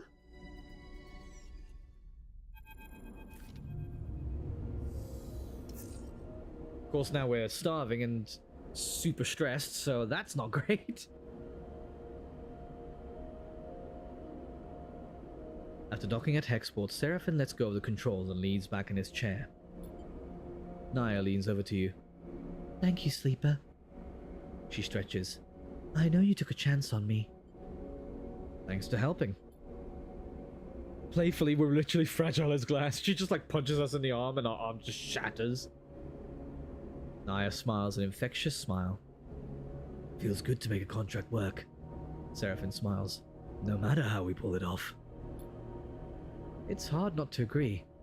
And it feels better when the Hexport courier comes with a lockbox full of chits. Lane may still be hunting you, but this should help the effort to slip his net. Suddenly, you hear a familiar voice. Naya! Femi glides into view, approaching from the docks. He fixes you with a stare. What are you playing at, Sleeper? I'm gonna stay quiet. Don't come throwing your weight around, Femi. I can make my own decisions. She glances back at you. Sleeper took me at my word, and I'm grateful. Femi is fuming. Did they now? He turns to you. Well, if you are working for Sleeper, I hope they paid you well. Naya looks away. Well, I asked, so... Femi smiles. Oh, so they aren't paying you? Seraphine crosses his arms. Let's keep this civil. You realize this is the first... Oh, sorry. You realize this is the first time he is meeting Femi. Sometimes the dialogue is a little hard for me to read. If we're being civil, seems like Naya's owed a share. Femi fixes you with a severe look. Pay Naya a share. It's only fair. You grab around a quarter of the chits from the lockbox and hold them out to Naya. She takes them sheepishly.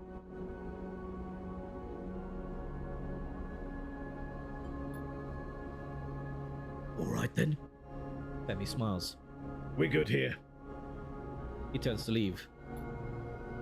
Naya mouths a sorry and follows Femi across the docks. Seraphine watches him go. You sure know how to pick 'em, Sleeper. He shakes his head. He turns away and heads back along the docking bridge. I just hope we aren't going to end up in a stack of cryos short when we need to get out of here. I certainly hope so too. You just completed a drive and earned an upgrade point. You have push upgrades available. Go to the character screen to the right of the UI to see them. Ah, nice, okay. Welcome to the character screen. Here, you can upgrade and configure your Sleeper. On the left, you can upgrade your skills to improve the skill modifier applied to your dice when you undertake an action. And to the right, you can upgrade your push, unique ability of your class. When upgrading your push, only one upgrade at each level can be active at once. You can configure which upgrade is active only while at a hub.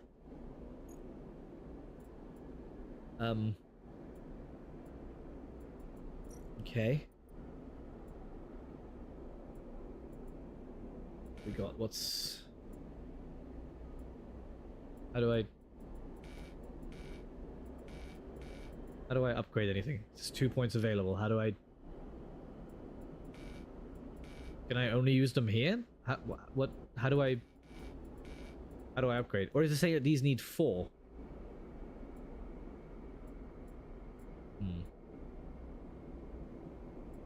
No dice damage on push reroll. Reroll. Let's reroll multiple. Yeah. Do that one. Right, we should probably find some way to rest.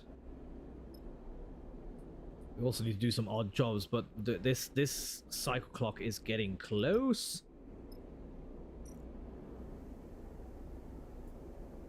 Yeah, make a meal. We don't have anything to make a meal with. Let's go to the trade hall. And supplies.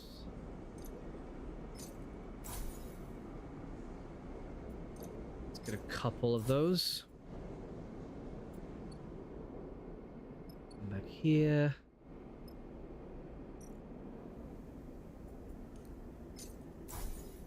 There we go, okay. And then, is it worth me sleeping? Like, resting? Let's use you.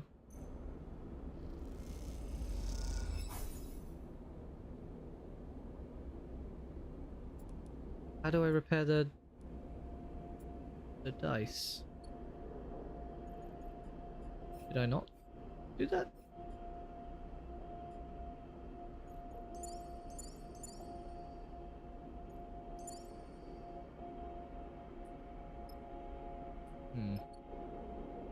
Okay, let's see. Anywhere that I could go to get some more work.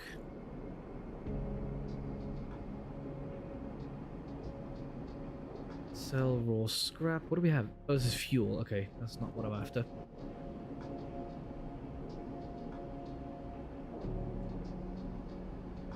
Some shifts that I could do here.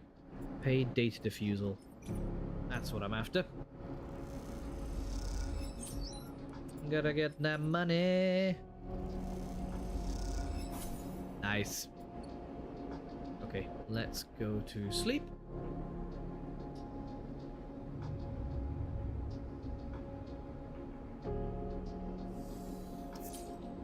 Okay.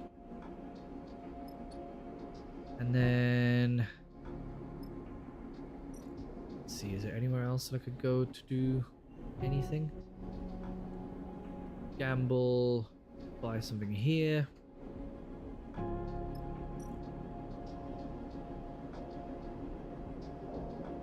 Right, that requires physical strength. Doesn't really help me right now. Here we can eat. Nothing on the contract board, so that's not helpful.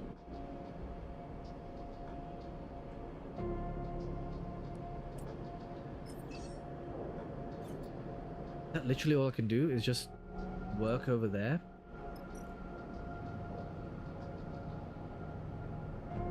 Oh wait, did we not get a data core?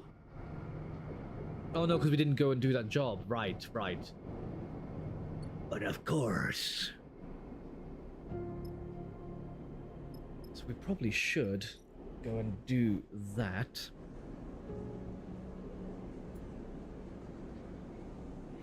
Let's buy extra fuel.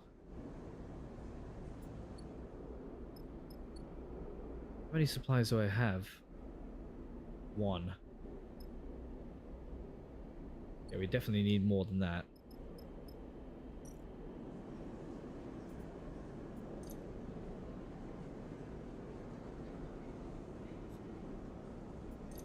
At least that many, just to be safe. I know it doesn't leave us with a lot of cryo, but maybe now we have enough to take on this job. Carson is offering you a straight barter for the feed lines you need if you bring him the data core from this derelict. Any raw scrap you pull out is yours. Here we go. Femi sure is intimidating. Femi, yeah, definitely. Okay, so now we get to take Junie. Okay. Travel to the contract. Here we go. Let's see how well this goes. Farewell, Naya. We love thee very much.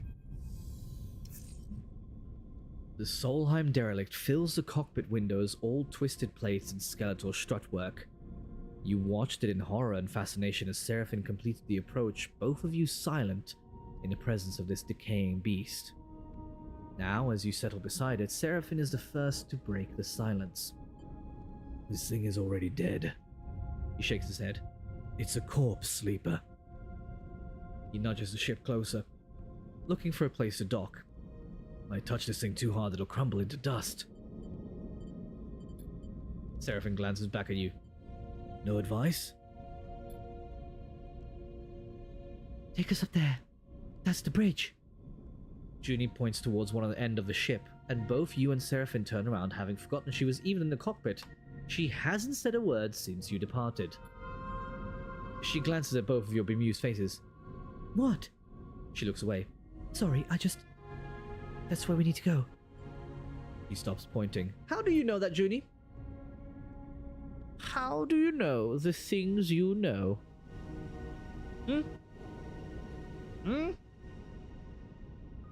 Seraphim nods towards Junie. She's not wrong, Sleeper. The bridge would be a good start. To the bridge, then. Seraphim nods and brings the ship under control.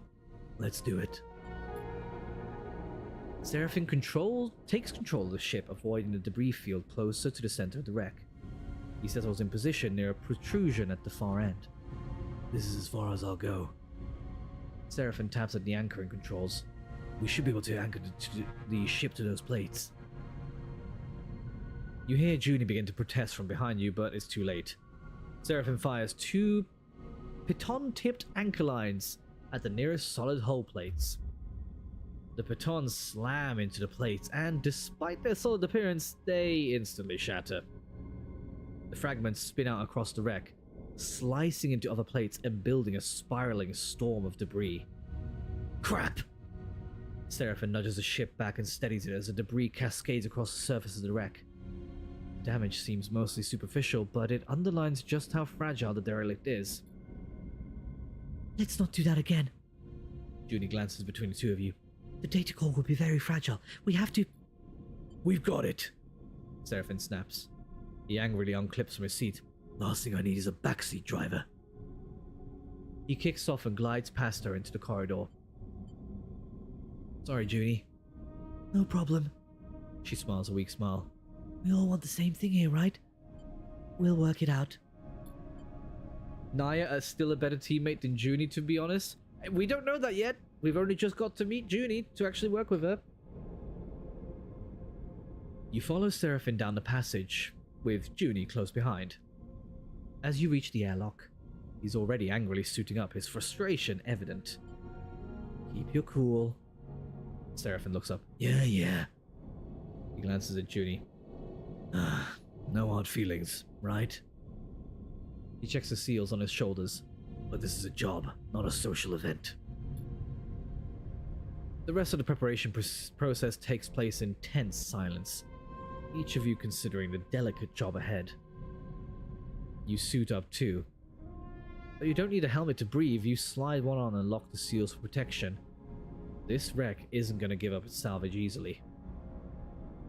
The core should be near the bridge, maybe even inside it, but there's a lot of wreck here, and there might be good salvage tucked away in the cargo hold. Once the suits are on and the seals are checked, you cycle the lock and stare out at the vast expanse of the twisted hulk before you. Time to go to work. Okay. Oh, that's not what I wanted to do. It's just down here. Let's see.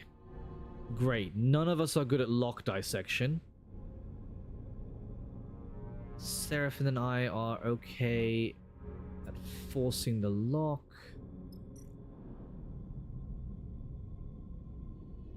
Seraphim's okay at clearing the cargo doors. Wow, there's nothing good here for Junie to do. Anywhere. Oh my gosh, this sucks. Okay, start here.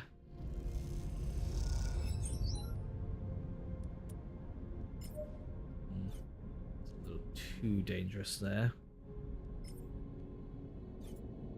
Positives and negatives.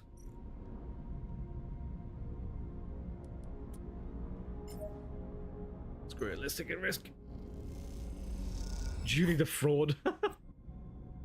The contract stress has triggered a crisis. A crisis will add 1 contract stress per cycle and is resolved at the crisis location. What the hell is the crisis location? Where is that? Oh, it's here.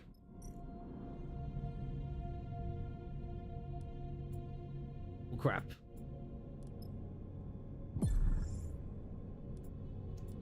That didn't help. Oh, crap. Okay, what else can I do?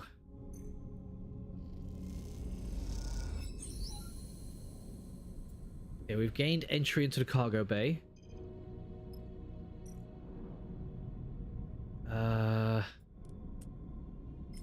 Map the bays. Right, let's take a risk.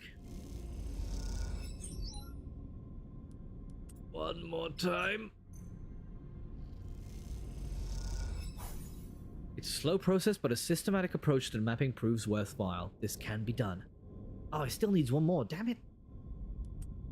With 3, oh, there's a possibility. I'm really taking all kinds of risks here right now. Yes! Worth it! Let's go!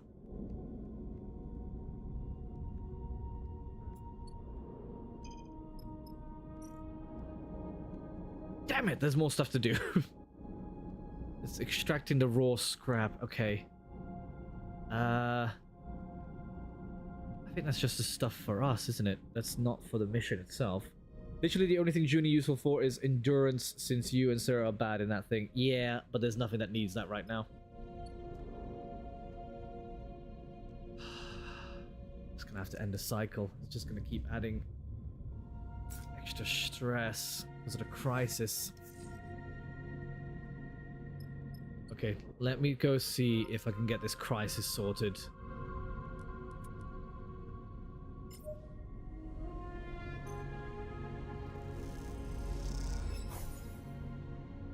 Great, that did 1. I wish I could re-roll for them as well. Nope, neutral, negative, that's not worth it. Oh my gosh, how did it trigger an event like that? Oh wait, there's finally a good one for Junie. Which one needed Which one needed one from her? Not this one, because that's going to take her down by 2, isn't it? Yep.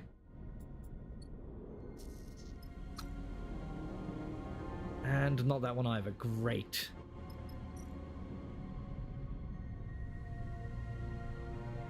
No, Junie is green. Junie is green. Okay, force to lock.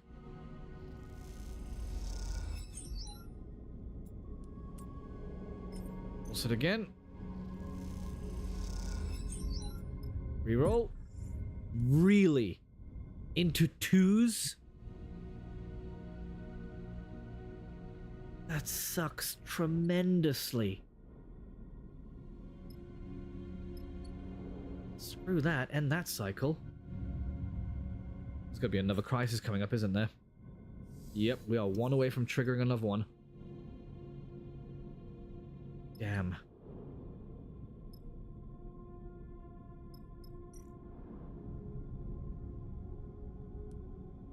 Seraphim, why are yours so small? All of your dice, it's just these tiny, tiny numbers. Great, you got stress now. Fantastic.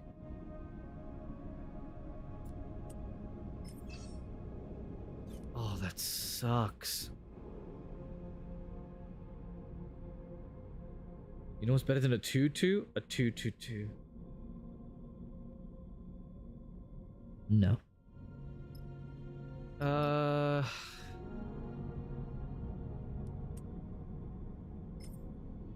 Just gonna have to try and force entry here as fast as possible to get what we need, and then maybe we just skedaddle, you know? Please be good, please be good. New crisis location, of course. The bridge of the derelict lies silent. The pale beams of your suit lamps catch rows of terminals and clouds of glittering dust. Wires wave like seaweed and the whole scene appears as if underwater. Chaotic, but still. Junie glides past you, disturbing the dust and taking you by surprise as she does. She's been a stoic presence so far, but in this moment she seems drawn forward by some force of curiosity. You watch as she bats away debris and begins checking terminals. What are you doing?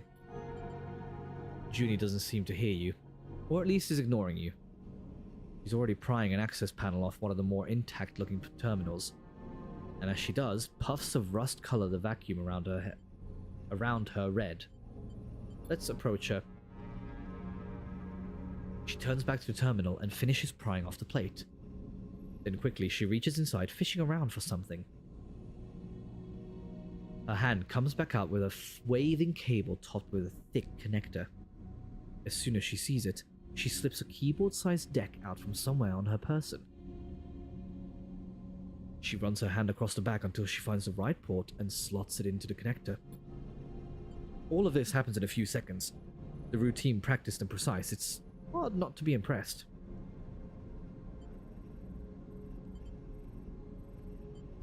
Not your first Solheim ship? She glances at you, a nervous look on her face. Does she think you're accusing her of something? She shakes her head and goes back to work. Junie's fingers dance across the deck's keyboard and a burst of static lights up the Solheim terminal screen. The sudden burst of light and color takes you by surprise. Oh, thank you for the follow, Daikaru. CW? The CW channel has followed me! Thank you for the follow, I appreciate it. Junie's fingers tap away, the terminal screen flashing with blocks of color and lines of code. It buzzes and vibrates, its long-dead systems forced back into chaotic life. Hi, Daikaru, welcome to the stream. Where are you watching from? You having a good day? It is boiling hot in here. I'm all out of water. I've got nothing more to drink. What am I to do with myself?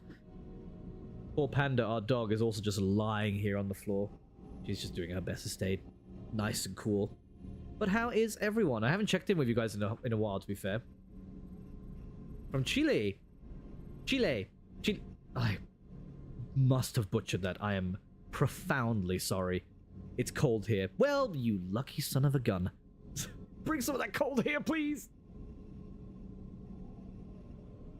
We're having what is basically our third heat wave of this year in the past month already, and we're struggling. It's a struggle. Junie's fingers tap away, the terminal screen flashing with blocks of color and lines of code. It buzzes and vibrates, its long-dead systems forced back into chaotic life. Then, all at once, it goes dark. The terminal is dead. Crap. Junie hisses under her breath. Useless. You can't tell if the insult is directed at the terminal or herself. There's plenty more. Find anything? Let's ask if she found anything. Great, I guess. What about you? I mean, I'm doing my best, you know?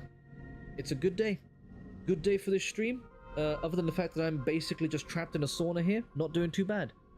Surviving as best I can. She looks up at you as if she was just waking from a dream. No. She pauses. Nothing useful. She protectively slides her deck away.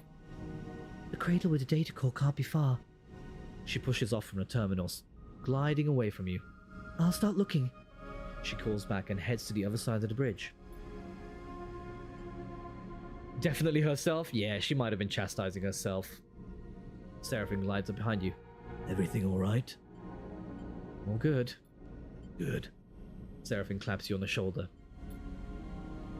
Seraphim stretches in his suit. I have to admit, it's nice to be back working. Especially now that we're the ones who will reap the benefits. He claps you on the shoulder. Feels good to be taking our fate into our own hands. I know it's pretty rough there, back on Hexport, and out here we're just as likely to get shredded by debris as find a damn data core, but aren't you glad we made a break for it? He pauses and looks down, having asked the question almost by accident. I mean, I am. I don't want to speak for you. I'm glad too. Seraphim smiles. You better be. I didn't give up that little dark side cupboard I was living in for nothing. He laughs at his own joke. Look, Seraphim checks his suit's wrist seals. once we got a bit of space behind us, once we've gone the distance, if we even manage to get that far, He furrows his brow. don't feel you owe me. I'm no charity case. You want us to go our separate ways? Fine by me. He meets your eyes. Just do me the favor of telling me to my face. I will. Seraphim nods, but doesn't respond. After a moment, he shines his torch out into the dark, checking the rows of terminals all across the bridge. You watch the glittering dust as it eddies in the beam. Seraphim sighs. Let's get to it. You watch as he crosses the bridge, his torch probing the dark corners. You feel a chill run through your body as you imagine the people that once ran this ship. The Solheim crew. Surely long dead. Wait, Solheim? Hold on. Hold on.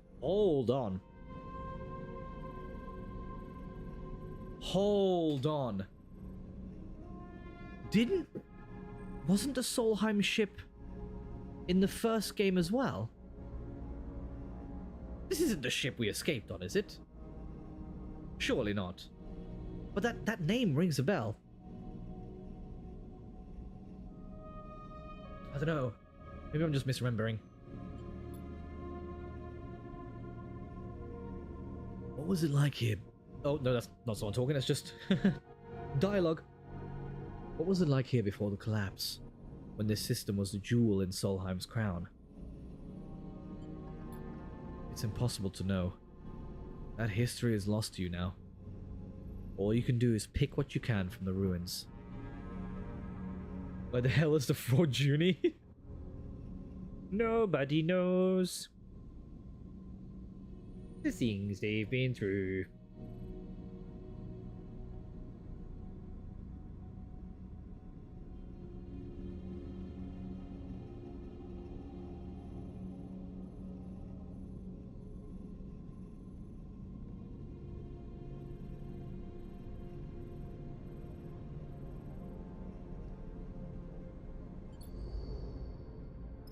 Yep, that's another thing there. Derelict bridge.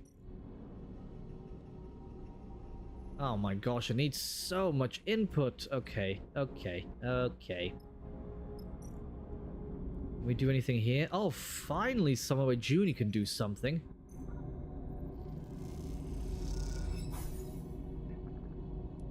Yeah, let's try and purge this if we can. I don't think we have enough dice, to be fair, to do anything significant anyway. Really, that only gets me one, and it's been... I'm gonna run out of dice space. This sucks.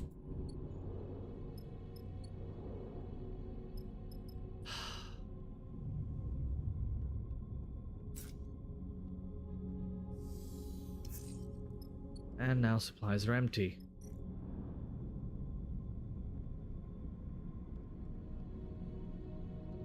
Wait, did that just... Well, didn't we just work on that? Oh, there we go.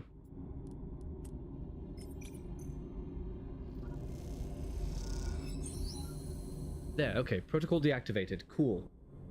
Junie is finally useful. I can't believe my eyes. I know. And we've still got this hull breach happening as well. Oh, please be good. Oh, lucky cycle. Damn it.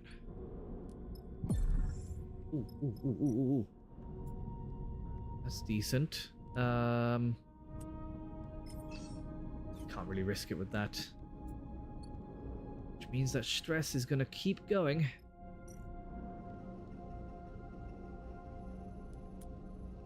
Junie, let's interface.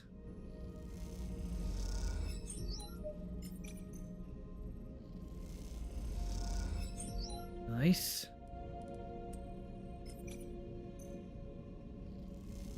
Come on, it just needs a few more.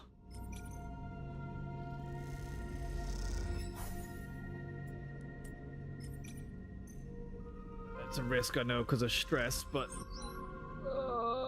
okay.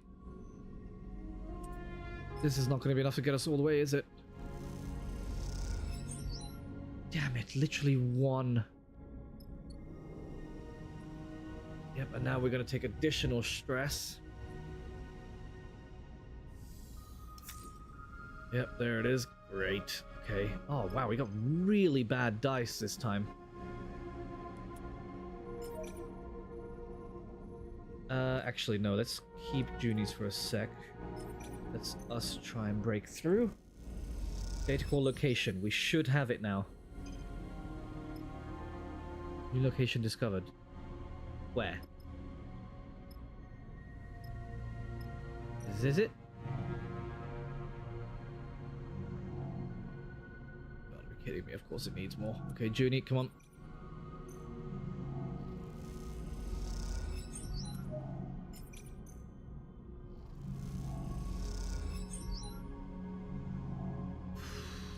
Let's try and re-roll. That didn't really help.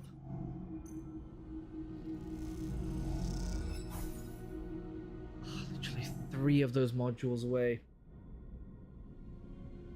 So close yet so far still, you know?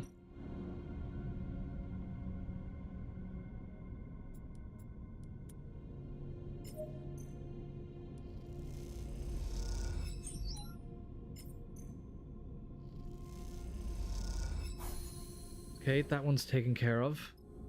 But this one's still going to keep cascading it, isn't it? The fuel leak. What do you need? Wow, and every single one of those is against us. Fantastic. I really don't know if we're going to make it. I really don't. We're definitely not getting any extra scrap out of this, that's for sure. This is literally just a race against time.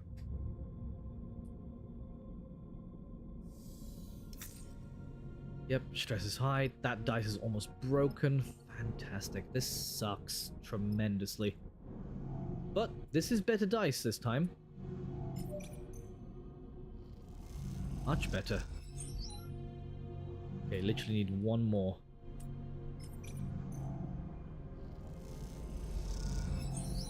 If we can at least extract the core and get out of here in one piece, that's all I need.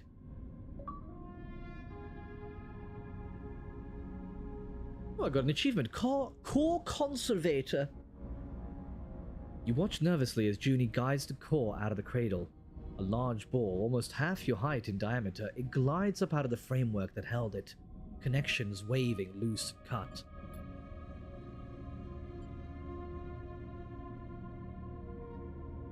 Her breathing comes through the suit's comms, loud enough to be picked up, and it fills you with tense energy as you watch. Over the course of this job, you've seen Junie both focused and distracted, nervous and precise, but you've not seen her any more confident than in this moment now. She floats beside the data core, handling it with care and skill as it was the vast egg of some endangered bird.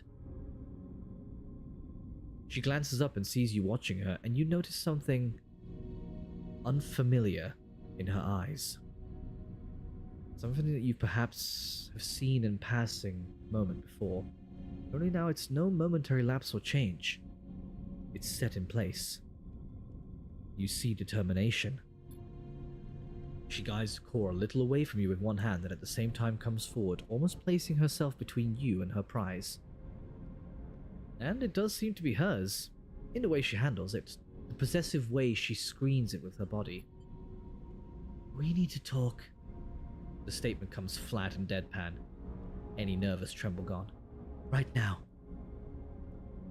Okay. Sleeper. She takes a deep breath. I want to be honest with you, but I need to know you won't take this from me. Junie glances around the cradle defensively, but Seraphine is already headed back to the ship to prepare the cargo bay for the core storage. You two are alone. Oh no, what is she gonna do?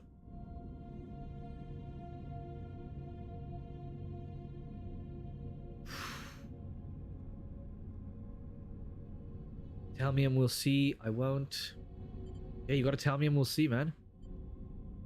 Fine, She folds her arms. but it's staying with me. Carsten doesn't deserve this. This treasure, Sleeper. Junie glances over her shoulder at the core. Do you know how many of these are left intact? She shakes her head. And all he wants to do is wipe it clean so he can use it to interface with Hexport. All that data, gone. So, what do you want? I want to extract the data, to make use of it. You see some genuine emotion flicker in her eyes. She sighs. After extracting the data, the core will be unusable. There's a security system that will fry it if data duplication is attempted. I can delay the security response long enough to copy the data, but after that... She trails off. You've done this before. She looks down.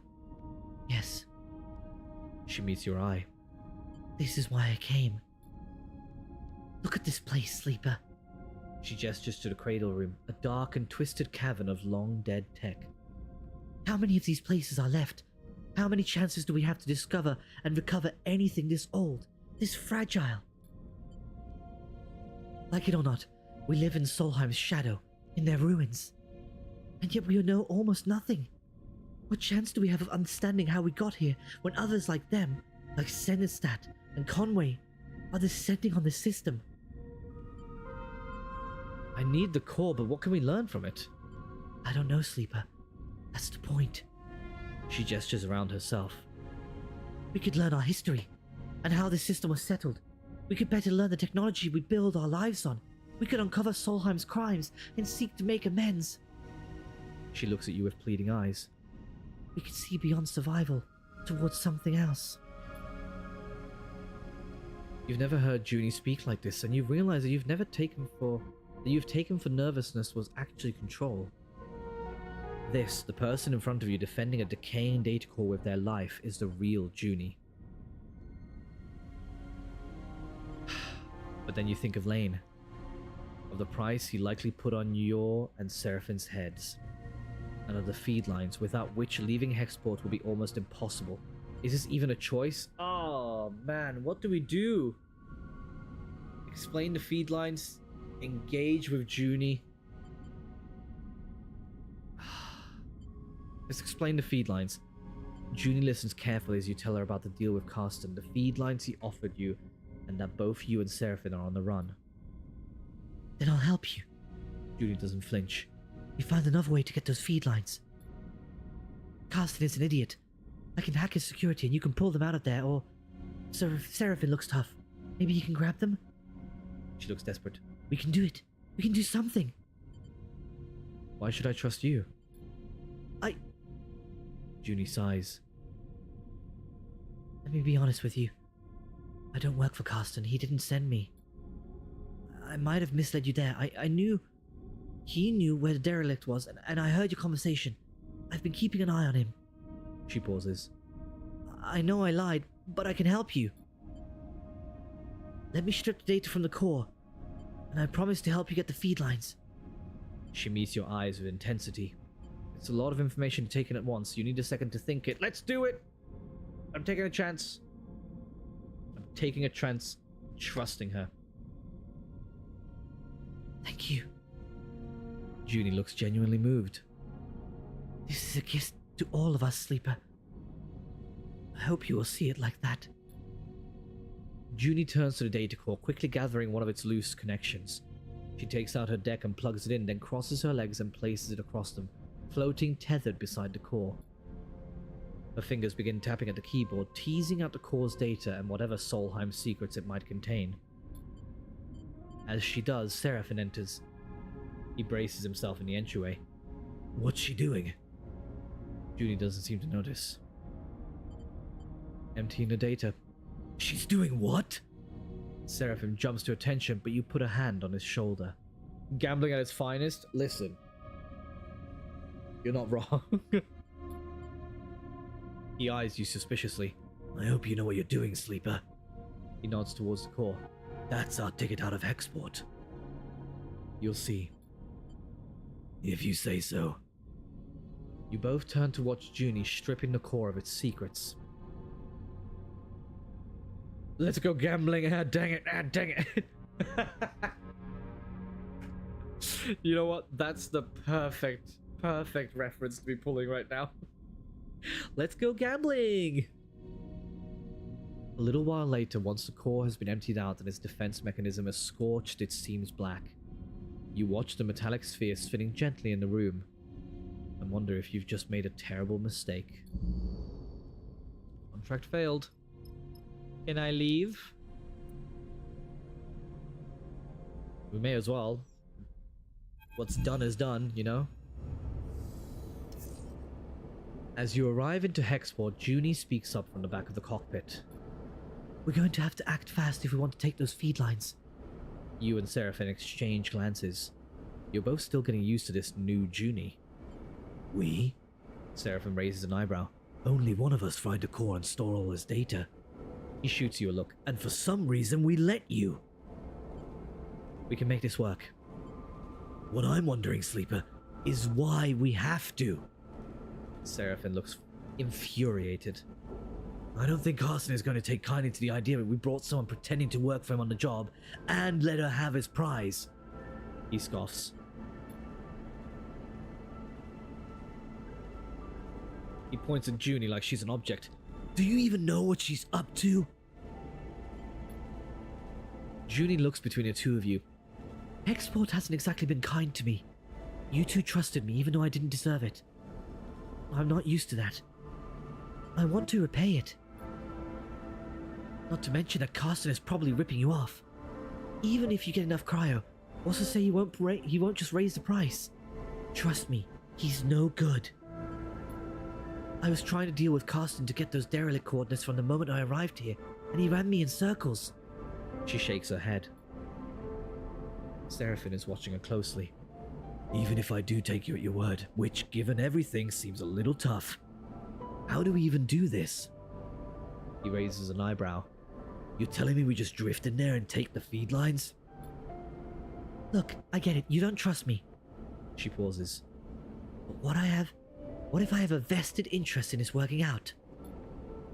There's nothing left for me here, and I don't feel like hanging around waiting for Carson to figure out my involvement in all this. I need safe passage. You need the feed lines to grant it. She allows herself a smile. See where I'm going with this? Seraphine sighs. I don't like it.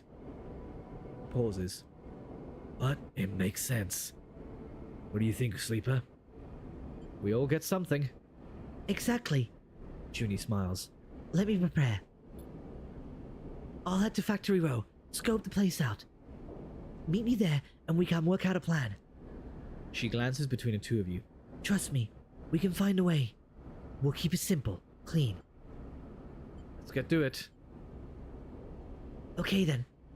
Junie smiles. Trust me, this is going to work. I'll go scope out the bay we need in Factory Row. We should split up, less likely for Carson to suspect us. Meet me there in a few and we can finish setting up. Junie unclips from her seat, floating. I want to show you I can be trusted. That we can do this. She looks between the two of you. Believe that, please. And with that, she slips down the passage towards the airlock and Hexport beyond. You look at Seraphine. I'm saying nothing, Sleeper. He unclips from his seat, too. Either this is the kind of mess you've got to go through to get out the other side, or it's the kind that you never escape. Either way, we're in it now. He leaves the cockpit.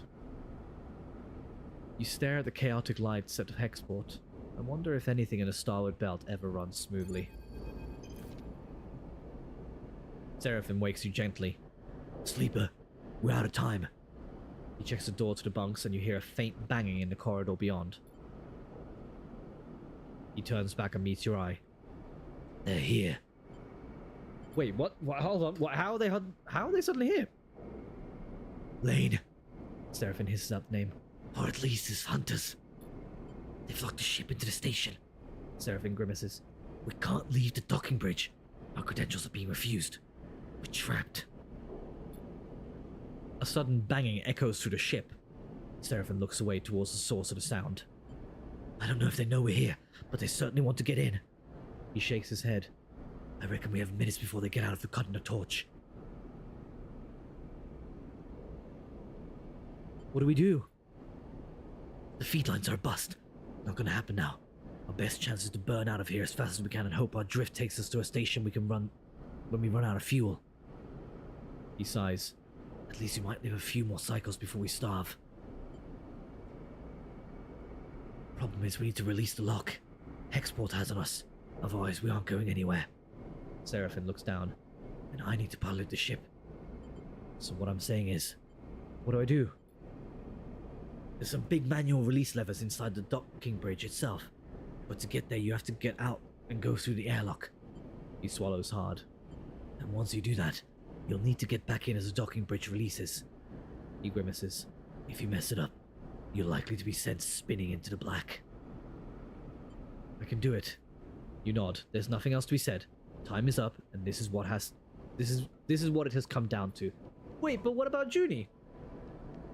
How did we suddenly run out of time? This makes no sense. We should have still had quite a few cycles. Unless... Oh no, we did spend cycles of the contract. Did that catch up already? I'll be at the corridors waiting. Seraphim gives you a nervous look. The moment you're back in the airlock, I'll burn hard. Oh man, so we're just gonna leave her there? Oh, this sucks. All this because we got terrible dice rolls. We couldn't finish the contract quicker. He clasps you both by your shoulder and looks you in the eye. Then, without saying anything, he releases you and glides out of the room. You drift down to the airlock as quickly and as quietly as you can, slipping into a suit for protection. At least, you think as you secure the seals, you don't need to breathe. The banging subsides, and you hope the hunters have left, even though you know this is only the quiet before the storm. Bruh, this drive and heat. Listen, it's rough out there right now.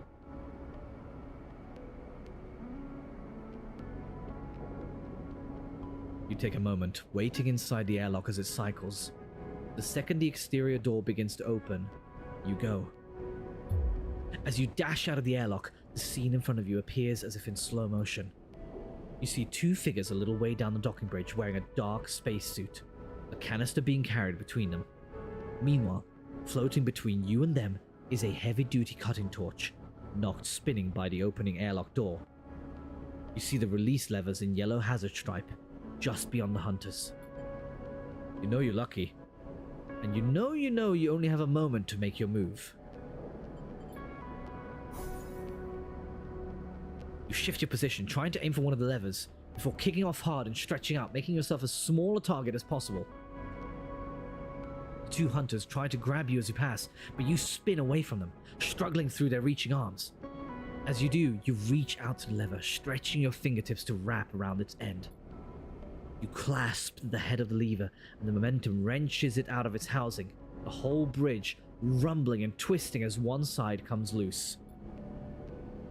As you kick off to the other side and use all your force to pull the other lever open, you feel the fizz of projectiles slicing through the air around you. The hunters are firing. A scream blocks out all sound, and you feel an urgent pull tugging you away from the ship. The tunnel bends sickeningly, and then comes apart.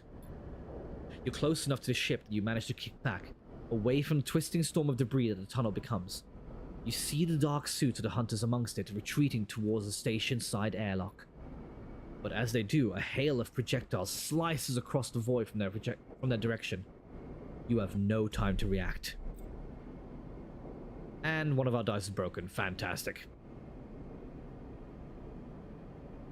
You're carried backward by the hunter's stun rounds, their impact shutting off whole sections of your frame. You spin towards the open airlock. Your vision flashes with warning sigils and you feel a distant throbbing pain. The final faint things you feel before you lose consciousness are the impact of your body against the interior wall of the airlock, the hiss of the cycling system, and the heavy weight of the ship in full burn.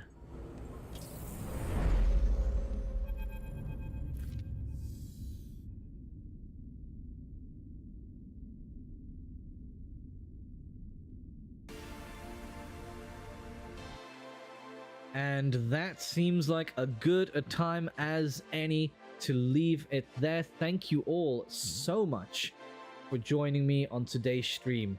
Boy, if I didn't know what to expect from the last game playthrough of this that we did, I truly have no idea what to expect on this one. They've really upped the ante and the action in this one. I know, Daikaru. It's alright, there'll be more streams to come in the future, and there's still plenty of videos for all of you guys to check out. Find the links where you may want to find them. Insert to be continued, indeed. But yeah, they've really upped the ante with this one already, so I'm definitely looking forward to see whether we survive this or not. As we end today with starving, a dice broken, 2 more dice about to break, stunned into unconsciousness. Who knows what will come next? But anyway, thank you all so much for joining me today. I'd like to wish you all a wonderful day, a fantastic evening, and a perfect morning. Cheerio!